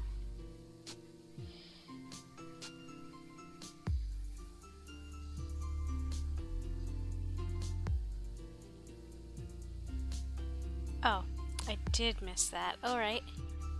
Good to know.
Sorry for getting quiet on y'all. I'm just focusing on the cleaning.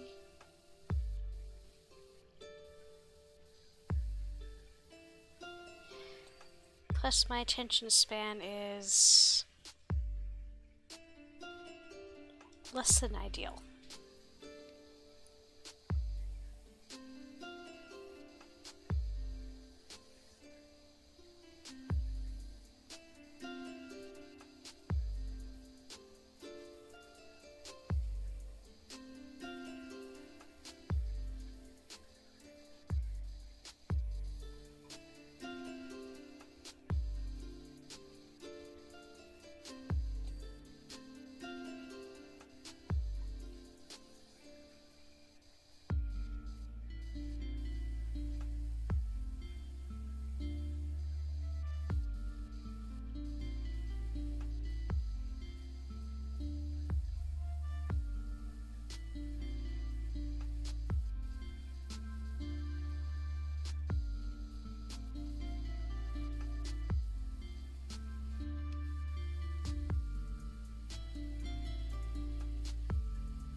Actually, we should keep you there. And yes, I should probably actually use it for its intended purposes.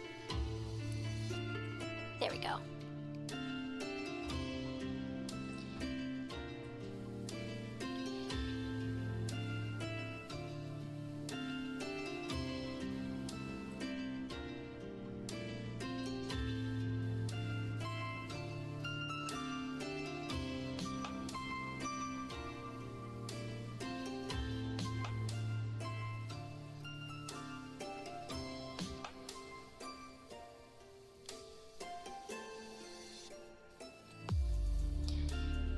Done, and it's just you left. Well, and the rest of the generator.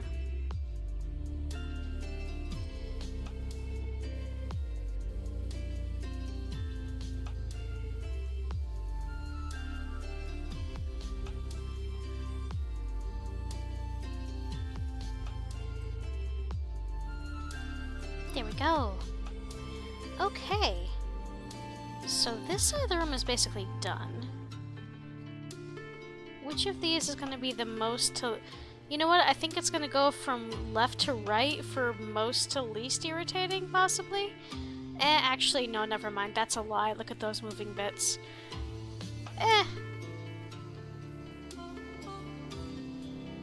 We'll just start here and see where we go.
I don't know why, I don't know what brought this to mind. Maybe because thinking about the Fairy Godmother made me think about old people, made me think about my clients at work. Also, welcome back, Brian! But I'm just reminded of a lady that, who I got a phone call from her earlier this week. And one of the reasons she called in was to ask that we input a note to not serve her dessert during any of her meals during her tour, because we sell tours. And I was like, okay, what are you allergic to? And she was like, I'm not allergic to anything, I'm just counting calories. And I'm like, okay, I'll put that note down. And I asked, you can just give your portion of the dessert to anyone around you. And she was like, yeah, well, I don't want the temptation, I'm counting calories. And on the one hand, good, avoiding temptation is much easier. On the other hand, I just feel like even if you are older, I feel like going on vacation to another country is like the one time you should be indulging yourself in things that you might not ever be able to try again. Oh well, what do I know though? I'm not a rich old white person. I gotta read these potion bottles. I think the one towards the front was the happily ever after. Potion bottle, where's all your dirt? Elixir of life. There we go, okay. Elixir of Life, Lick of Luck, Heart Potion, I assume, Bubbles and Bliss, Lizard Juice, Mermaid Hair Tonic, Happily Ever After, True Maximum Strength for you and your true love. I cannot read the rest of that, it's too small.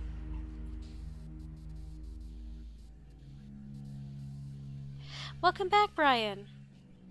Also, I had missed your question earlier about who you think you should cosplay, and I'm not really sure. I think you would work really well for a lot of characters, I think. Because on a daily basis, you look a little bit like a Pokemon professor, and I'm gonna be real. I kinda think you would do an awesome job doing the Pokemon professor from the Pokemon Sleep game. You'd have to get a dark wig, but other than that, you kinda got the vibe and the look down.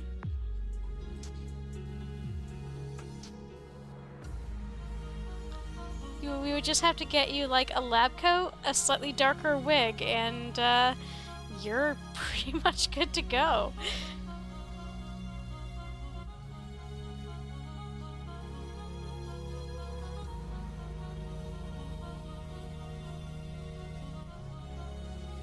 Oh, I didn't realize there's gonna be another ad break in about a minute and a half here. The bean is you. Also, he works with Snorlax, so it's perfect.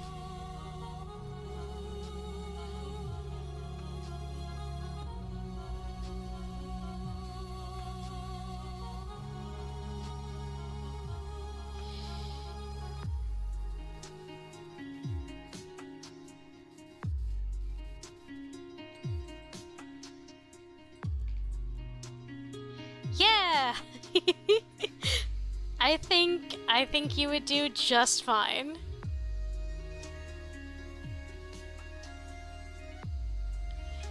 Write this down. Yeah, Pokemon Sleep is a ton of fun. I keep forgetting to record my sleep sometimes, and it does murder my battery, but I'm really enjoying it, and I got to meet a Pikachu with a witch hat during the Halloween event this year, so I'm a happy creature. And the ever lovely Sam Gaming 101 also plays. 'Tis a fun little game if it can work on your phone.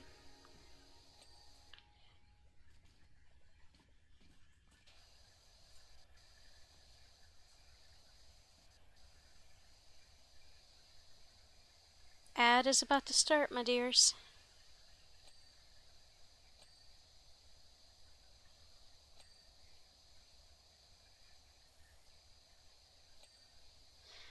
There are a couple of self-help apps I've had to stop using due to my phone literally being a slab of granite I etched numbers onto.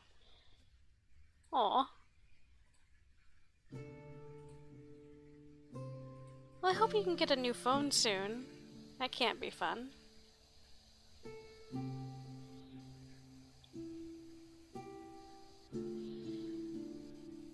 That's kind of what happened with my old phone. It stopped being able to charge, and I had to restart it like almost daily. This poor phone, it tries. I have it or it just takes forever. Yeah, that's fair.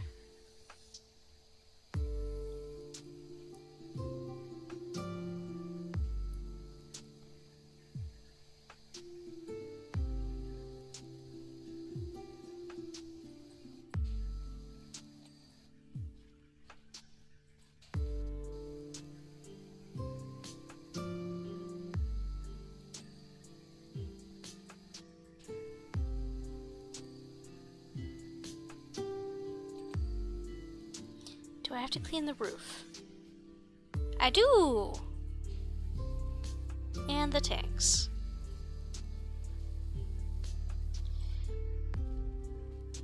Well, let's get the roof first. I love this mix of colors because it makes me think of, you know, actually... Oh, an ad just started. I'll save this story for after the ad.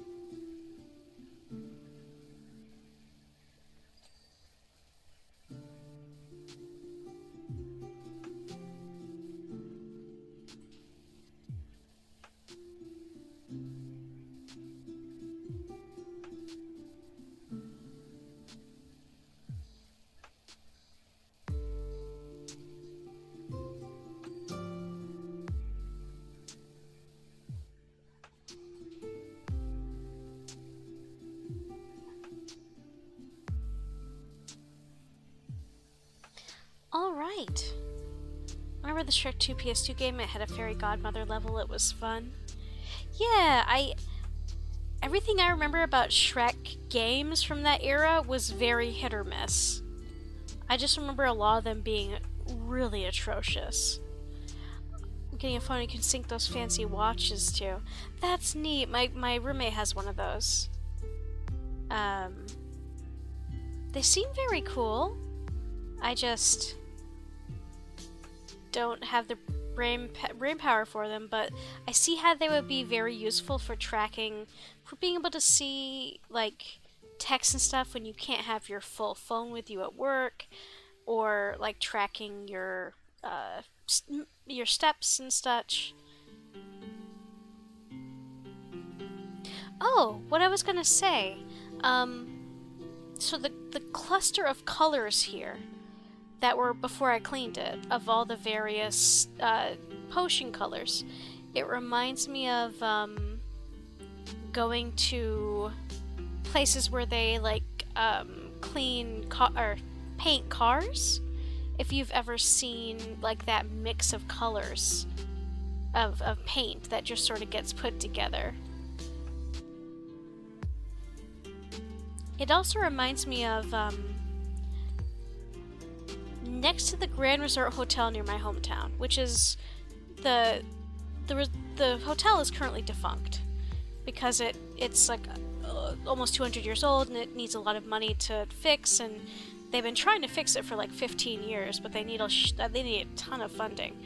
Anyway, directly next to that was a power plant that my dad worked at for a long time, and there was also a rubber and yeah, it was a rubber factory. It made gloves, model airplanes out of plastic. It also made like other various latex, rubber, plastic stuff. Now, it shut down in the 90s, and they actually demolished it, like they gutted the place and took out all the machinery and sold it and stuff like a decade ago now. But I got to walk through it, like there was a shutdown. I got to walk through that shut down factory, and because a childhood friend of mine, that was basically, we were raised together as though we were cousins basically, even though we weren't related. He worked there at the time, and they let him bring me through, and it was fascinating. And I just like, there was rows and rows of different like forms for balloons. And it was kind of disconcerting because there was all of these hand-shaped forms for gloves, too, that obviously looked a little weird. And the place was also, you know, low-key haunted, because, or supposedly, because the whole hotel was. Actually, the rumor about the place goes that Stephen King wanted to at one point, because the place is infamous for being haunted, so I guess Stephen King had wanted to film there, film The Shining there, but they declined because they didn't want to make, and this was back in the 70s, 80s, in the heyday of this hotel, back when it was actually, you know, running and popular. They did decline because they didn't want to they didn't really want to emphasize how haunted the place was. And the Mount Washington Resort Hotel was also asked to film there, and I think they also declined.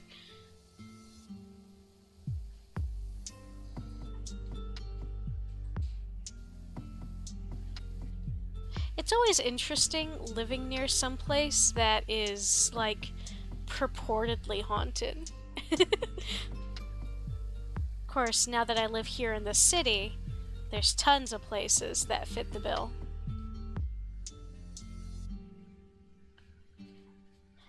If I'm remembering correctly, there was like a hotel here in the city that Mark Twain supposedly haunts, and I just have to giggle at that.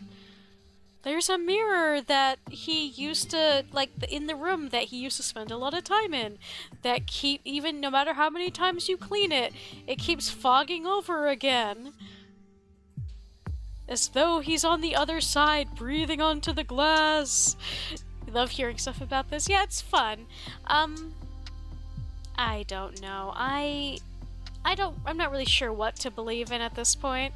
Like, I've seen some spooky stuff that is not really explainable, but under standard stuff. So, to a certain degree, I keep open-minded. But I think sometimes folks try too hard to find something out of nothing. I believe in the power of human belief. I feel like if enough folks believe in something, then it has some influence on, well, certainly other people. As far as I'm very much a muggle. I'm very much like not attuned to anything at all. So I don't know. I try to keep an open mind.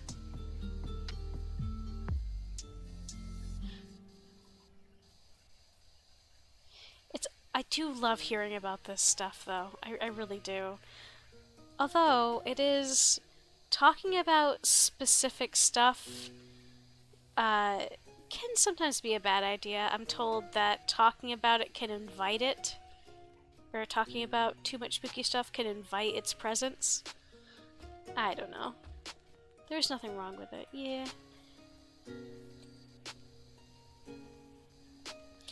If people... I guess it's sort of like my approach to religion. I think everyone has the right to believe what they want, so long as they're not harming others as a result of what they believe. Or forcing others to believe what they do. It humbles me when you listen to my story, she will. Humbles you? My bud, my Brian, you are my good mans. Like, you do not need to feel humble. We are of the same level. You are my buddy.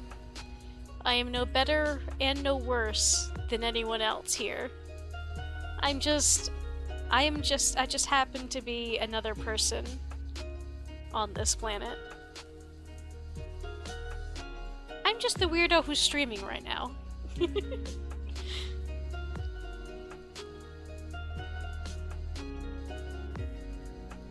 I mean, hell, it humbles me that anyone is even here interacting with me right now, to be frank. I can still feel humble. Well, you're an excellent being, Brian. And your presence is always brings me joy.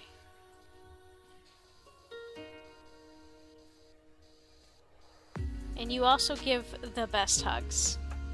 I cannot wait until next year when I get my PTO again, so I can make plans to get more Brian hugs. I say that raising horrific concoctions in Dragon Quest. Oh, what crimes against humanity are you committing?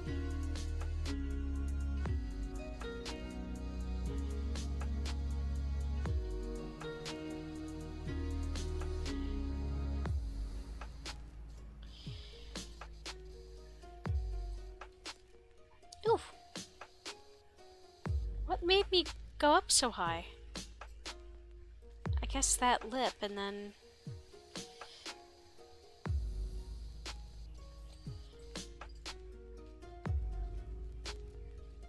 Oh. Wait, you said raising horrible concoctions. Does that mean you are creating terrible, terrible crossbreeds of beasties? Bless.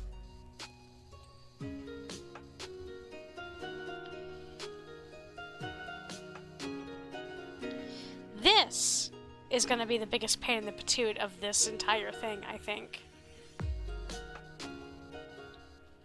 Because I don't believe there's anything I can do to stop it from spinning.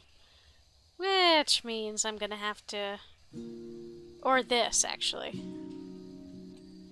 The breeding system is so complex and fun, it's awesome. It reminds me a little bit of... I don't know if y'all remember the PlayStation... I think it was PlayStation 1.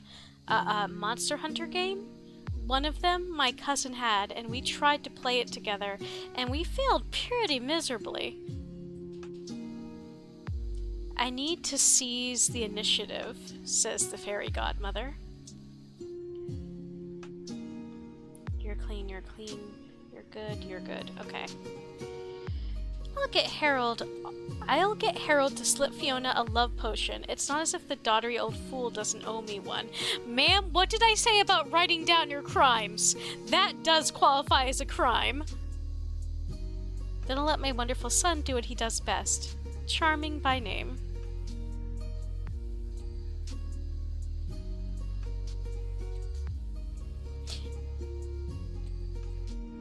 Monster Hunter 2.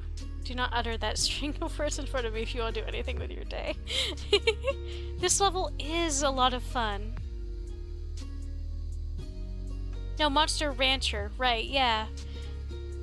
Me and my cousins could never figure out how the game worked. Like, it seemed like no matter how hard we worked, all of our beasties would end up, like, unhappy or poorly trained or in poor health.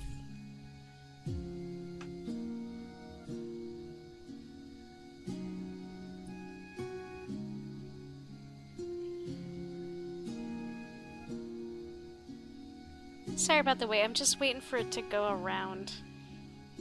Okay, there we go. We're good, I think.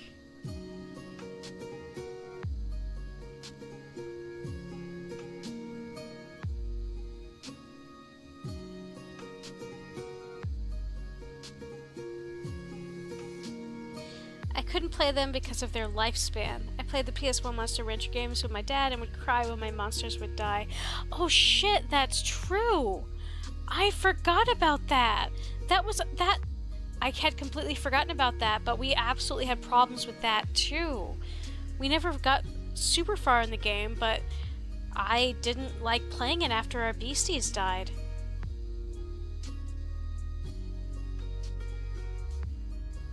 Do you remember, wasn't there like an anime, a Monster Rancher anime? I seem to remember it being sort of short-lived. MR2, when the monsters died, you got a leftover heart that you could give to a new monster and would carry things over. Yeah. I don't know which one we had. I don't remember if it was the first one or the second one that we had.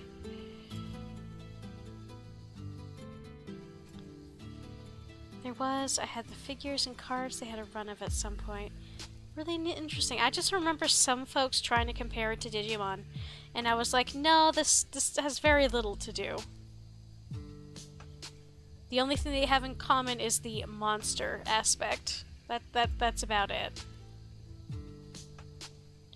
I used to get upset as a kid when people would compare Digimon and Pokemon, because I don't know, it seemed so clear to me that they were so distinctly different, and the only thing they had in common was the Mon thing and the fact that they were coming out at roughly the same time.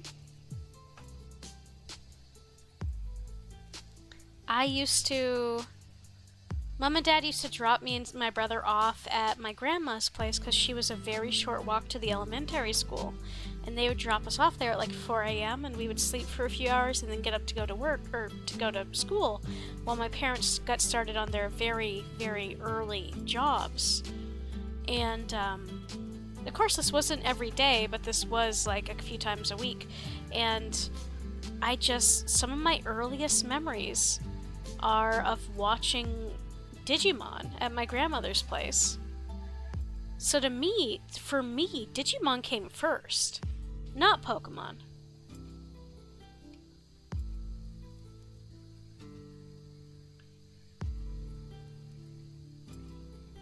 Some of the first episodes I remember were, no, actually that was later on. I forget, but some of the first ones I remember are, when Adventure Season 1, when they came into the real world, and it was Mimi's Digivolved partner as Lilymon that was taking down some beasties in the real world. Like, that was one of the first things I remember ever watching about Digimon. And it got me interested because badass pink, like, monster lady. Lilymon was one of my favorites. My dad realized we could get monsters from CDs, we would raid at clearance racks that Walmart when they had all the price cut DVDs, and say he was bored and there was nothing to watch. I didn't realize you could get them from DVDs and stuff. Togemon's your favorite Digimon? Togemon's such a good design. I had such a... I loved Gatomon and Angelwomon because I still love cats. And I thought Angelwomon was so pretty. She still is a very fun design. One of the first Digimon I ever drew, even when I wasn't very good at drawing as a small.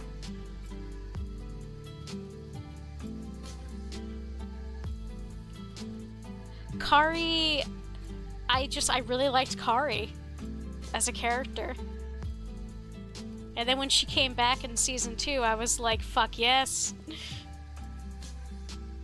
Season 2, like, obviously Season 1 is my favorite, but Season 2 is a close second because you got Kari and TK, who are my two favorites from the original, and then you had Ken, my poor darling son.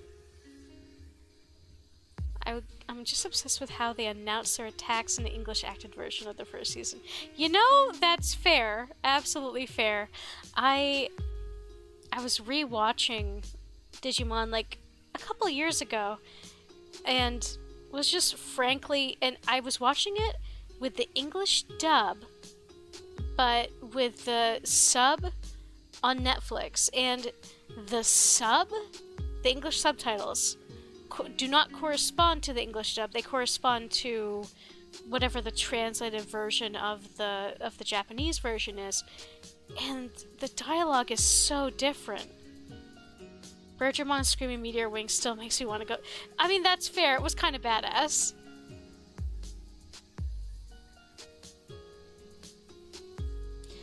Digimon is one of my special interests.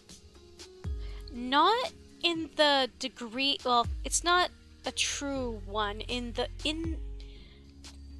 I'm not one of those folks that like memorizes evolution like lines and names and stats and stuff. It's a special interest in that I love the characters and I know too much about certain games and manga and stuff that were never released in the US. Because I find an aspect of something that I really like, and I research it obsessively. And in this case, it's Kenichi Joji. My poor son. Metal Seedramon was so sassy. Oh shit, you're right.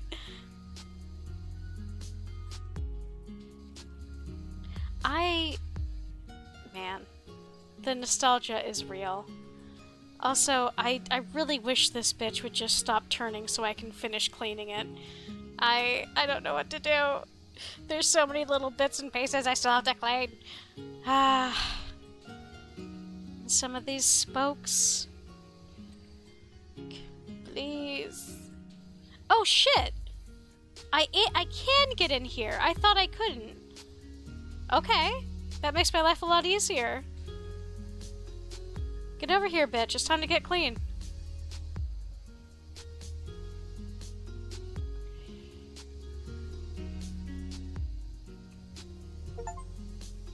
Look at me, Shrek. I'm trotting. In the Fairy Godmother Potion Factory run... Oh, I got a thingamajig, an achievement for doing this. Like this. Amazing.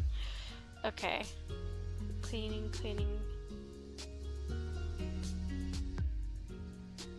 I'm deeply amused that was an achievement.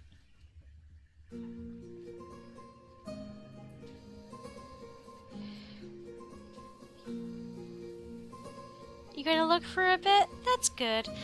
That's fine. Like I was saying to the others, engagement or being actively in the chat is never a requirement. I just appreciate everybody's presence, and if nothing else, I'm perfectly happy to be left on in the background while you do other things. There are never any expectations here.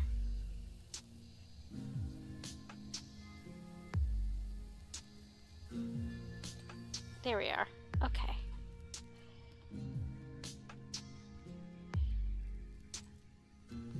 I'd like to get whatever is only partially done, I would like to get handled before I move on. That floor.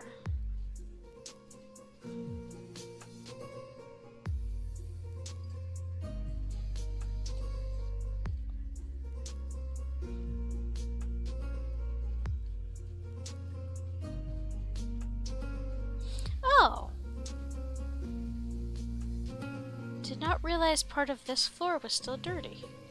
There we are.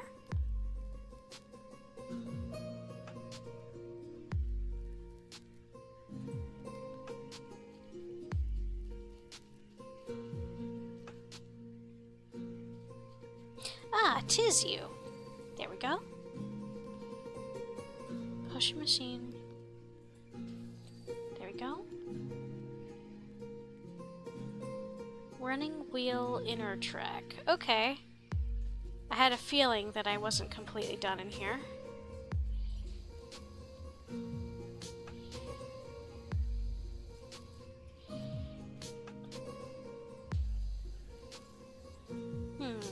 Is there a way for me to easily get back into here to try to clean this? Easily, no, but is it possible? Yes. Come back here.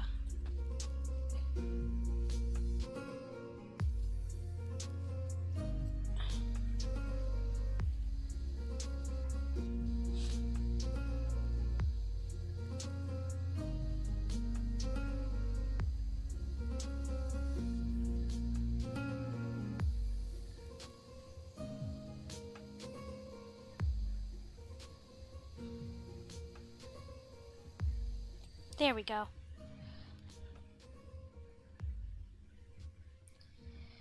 Wall arch, wall lights.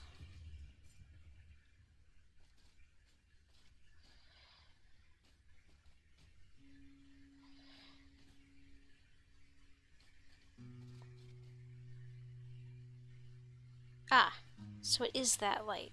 Okay. There we are. Okay. I'm gonna save that over there for later because I can tell this is gonna be more of a pain in the ass.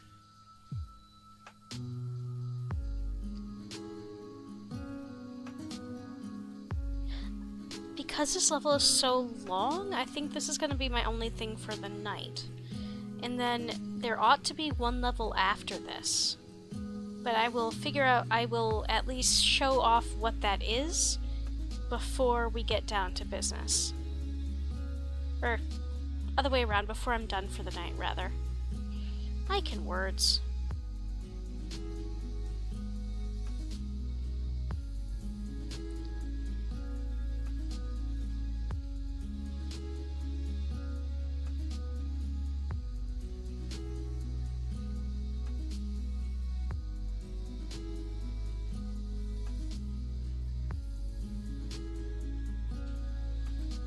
We've got another ad coming in about 3 minutes, 40 seconds.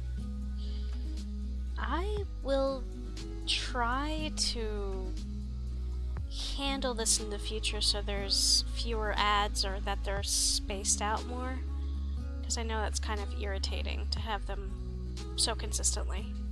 And you're also never obligated to watch them if you do have an ad blocker or something. That's 100% fine.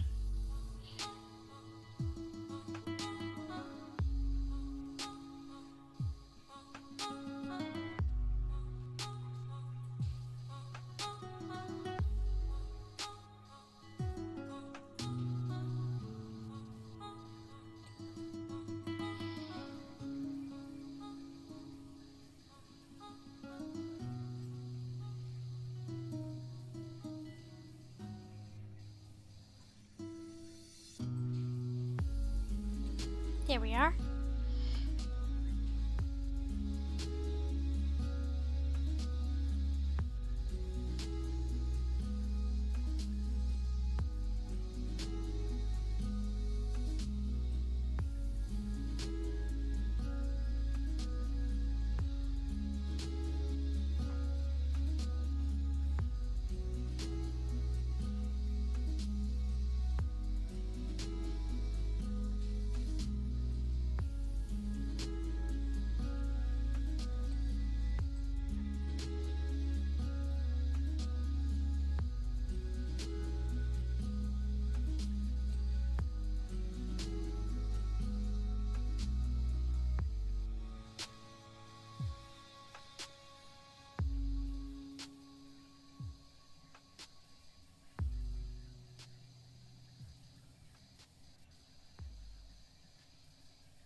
Thank you.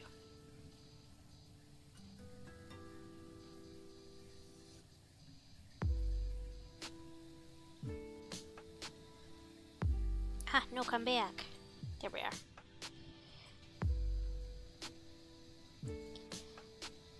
Okay, so that is all one piece. Alright, got it.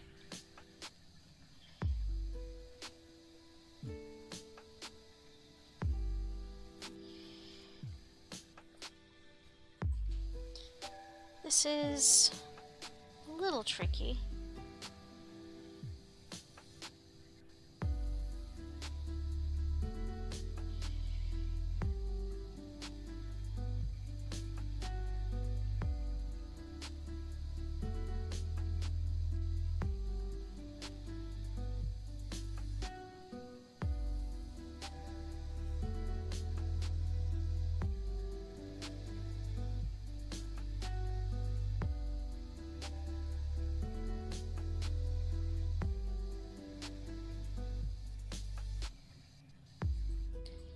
Let's see.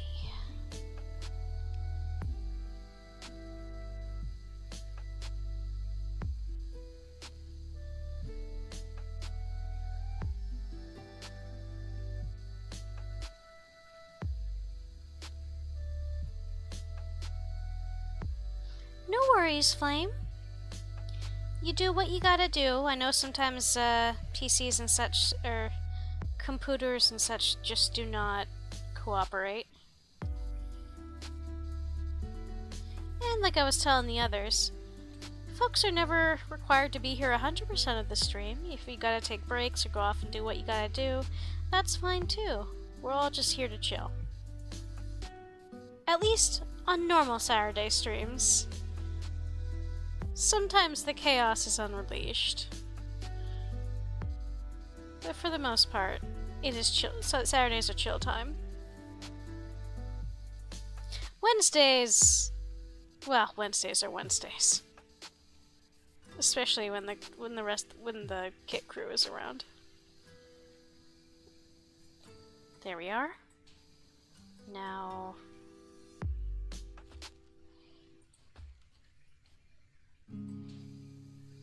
yeah, I guess this'll be okay, good. Alright, yeah, I don't okay, yeah. Okay, that wasn't as bad as I anticipated, so that's good. Can I jump on you? I can! Yay! Okay, this makes part of this easier. Ooh. Okay, I'm gonna... yeah, let's just take a second. Clean the main part of this.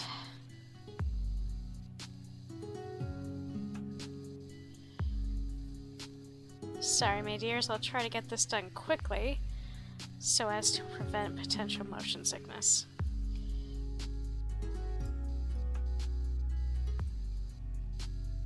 Watch there be an off switch somewhere, and I simply did not find it.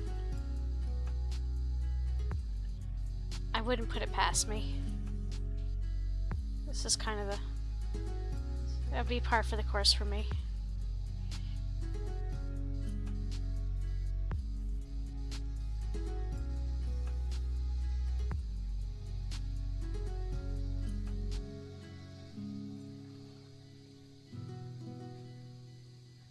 No.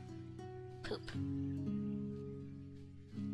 Well, why don't I just chase you and clean y'all and then get back up there?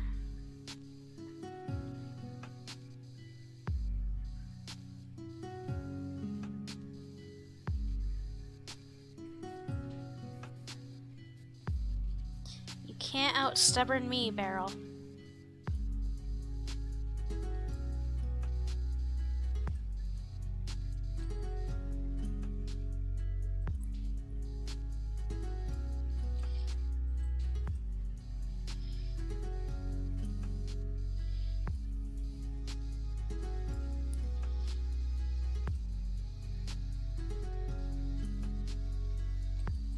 Okay, now let's get back up there.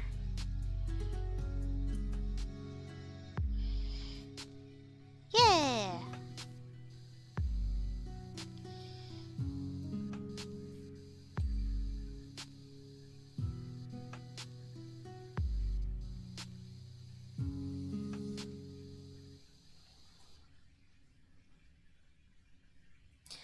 Okay, it must be on the other side. Yep. Okay. Ugh! Stop falling! Me at me.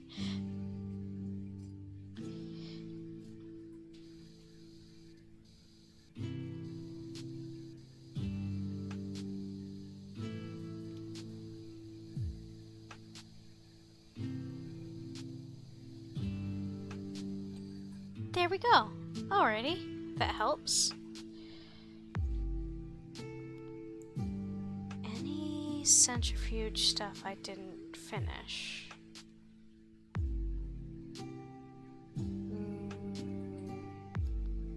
Yes. Oh.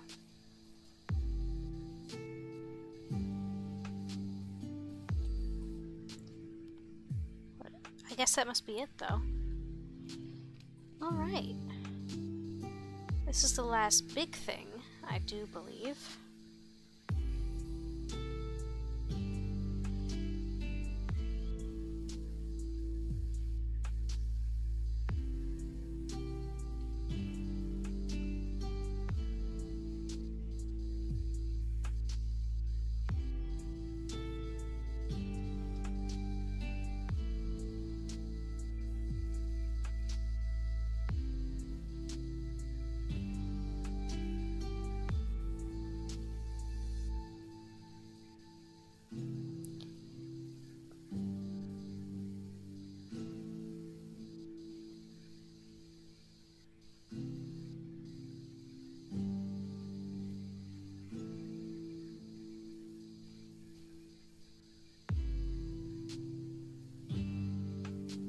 This little design cracks me up because it looks like a tiny doorway.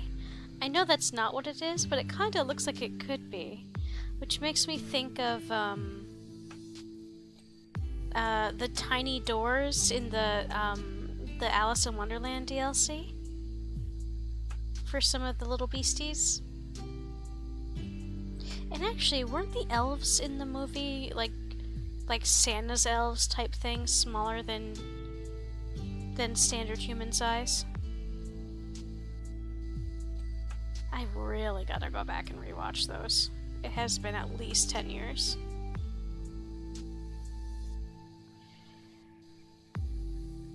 One of my coworkers from my training class, turned 30 this past Friday.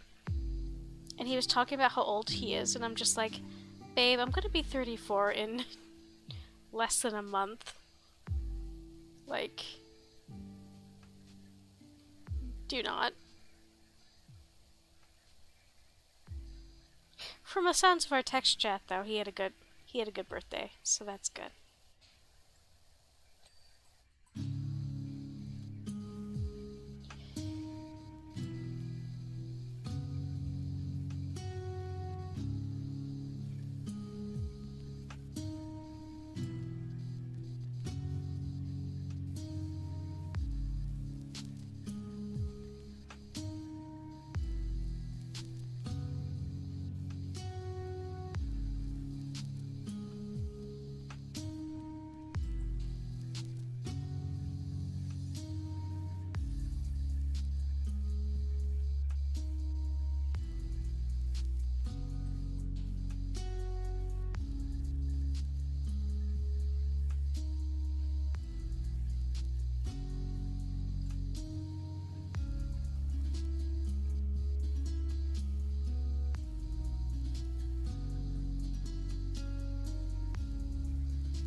Come back to the stairs after I do the rest of the platform stuffs.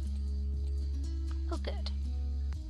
Thank you for cooperating, system, or game, and not making me look for nooks and crannies.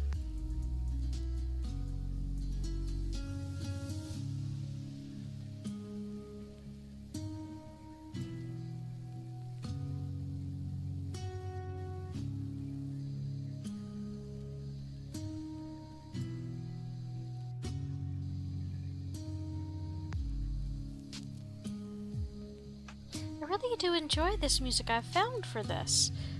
They've got a longer playlist of these sort of music that I'm gonna have to check out too. I was thinking about what would be more appropriate than regular lo-fi, and I found this. Part of me is like, I know I can't have anything even in the same melody as something that is copywritten, or I'll get in trouble. But part of me just wanted to have like a goddamn like MIDI version of All Star in the background. But that would have gotten real old real quick. But I can't say that I was not tempted. Because I am secretly a little bit of a shithead.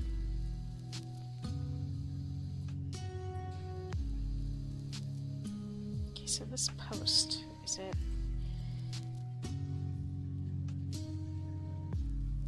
Let me just...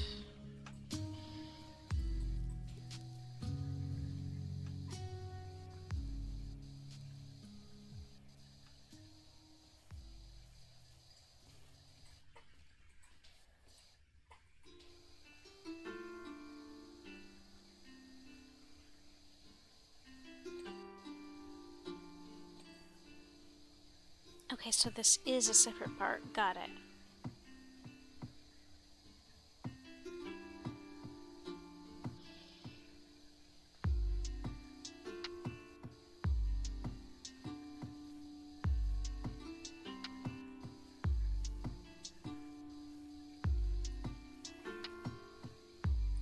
Yep.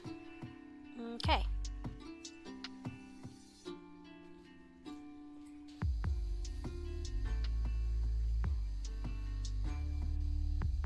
I was about to ask myself, did I miss part of that? And the answer was yes.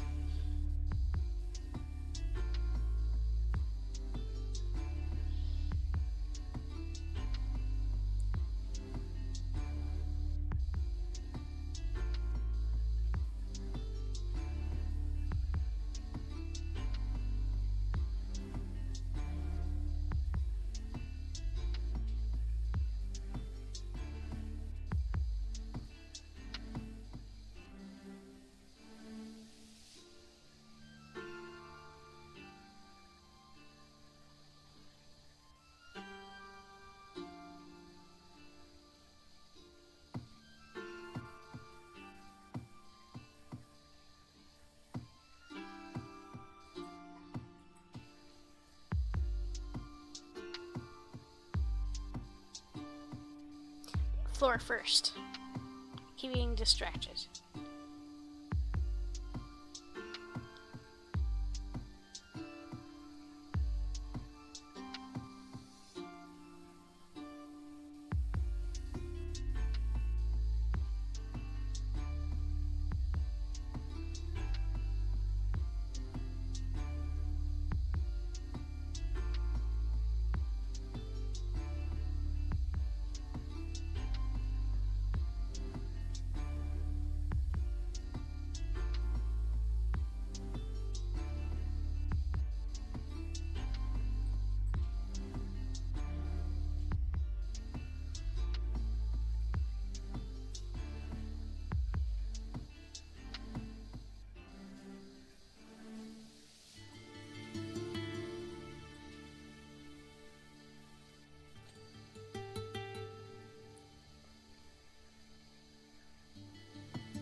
There we go.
keep expecting this stuff to be moving. Because everything, like a lot of other things in this room were, and it's not. And that is strangely throwing me off slightly. But I'm not really complaining so much as my brain's gotta adjust.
Can I? Yes. Good. That will help.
There we are.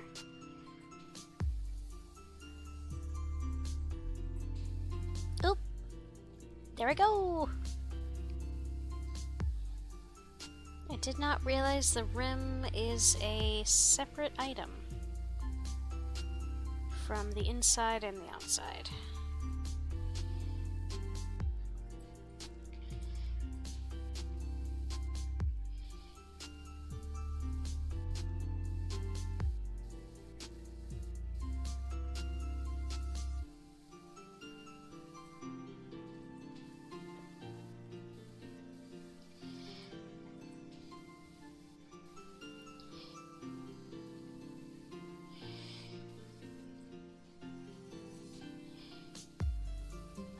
Okay.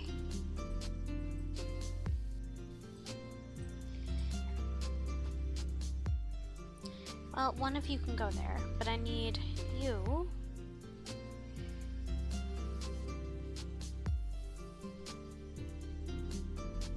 Oh, I've already got one over here. Derp.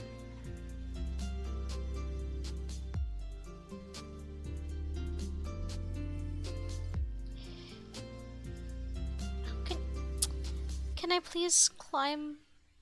Can I please climb normally? Please? Thank you. I appreciate it. There we go, and let's clean the inside. I'm missing a bunch of stuff, though.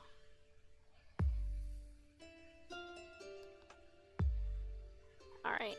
Before I clean the inside of here, oh! I had missed this entire object.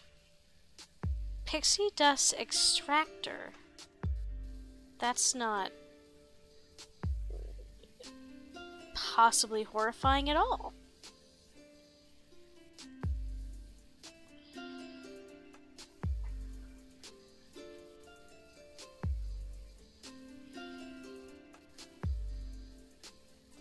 Did the pixies consent to their dust being extracted, is my question.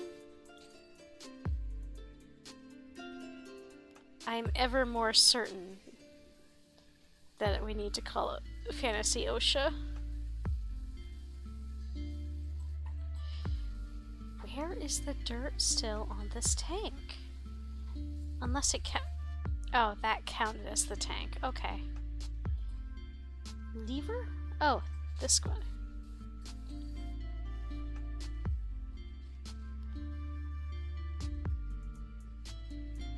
Okay, I'll do the vat interior after I do the other things. Because I've got to find these small bits that I'm missing.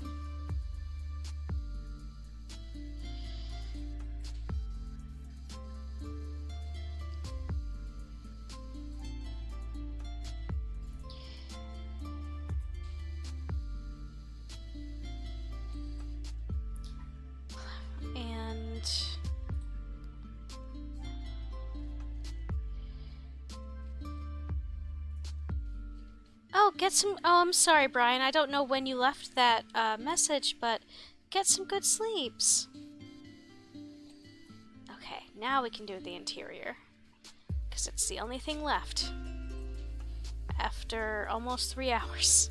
See, I know that there's ways I could be cleaning this faster, but also I don't particularly want to.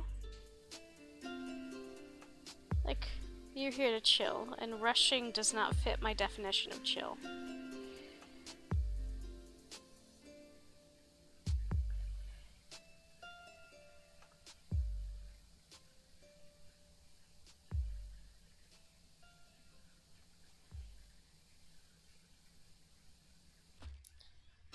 It keeps... Wait a sec, where did this come from? Why was I being prompted to pick this up when I was looking at the back of the vat? It was... okay. It was because the game thought I was looking through the vat. Okay, game. You do you.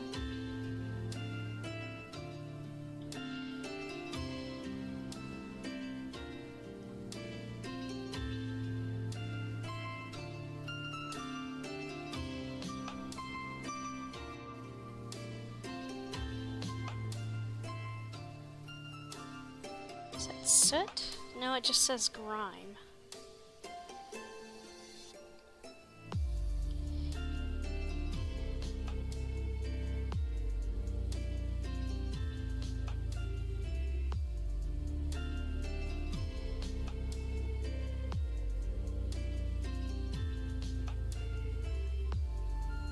Is that... It just says grime and dust. But it looks like mold.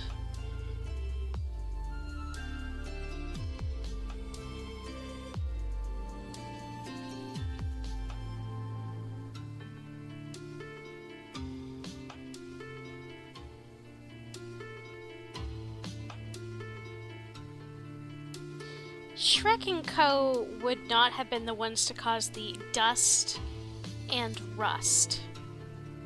This place has clearly needed a good cleaning for much longer than their little invasion.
there we go. Working hard or hardly working. So that was the name of the achievement for doing this job.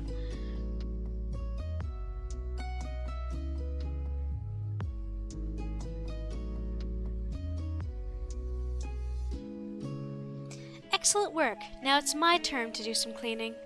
There's one large and particularly unsightly green stain that I'd like to remove once and for all. Right after I've taken Prince Charming to Friar's Fat Boy for his medieval meal. It comes with a toy battle axe, apparently. And the last, what I'm almost certain is the last level. Dragon's Lair, the Abandoned Keep.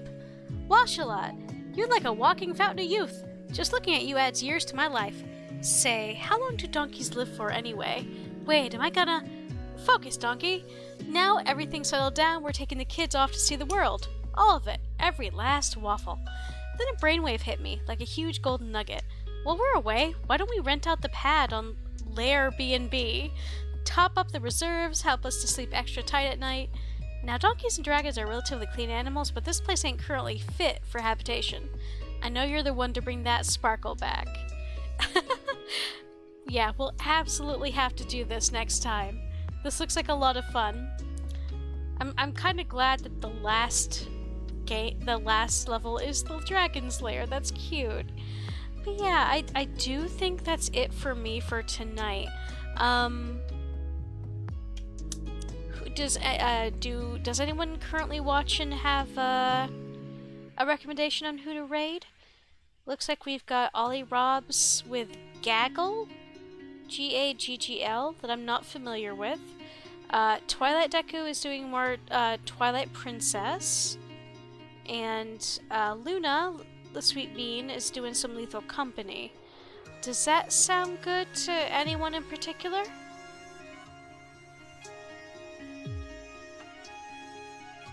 Because I might go ahead and bother, well, I might not bother, but I might go ahead and raid Luna. Because she seems like a very sweet bean, and Lethal Company is always a blast. But I very much appreciate everybody popping by tonight. This was nice. 7, 8, 2, 3, there we go.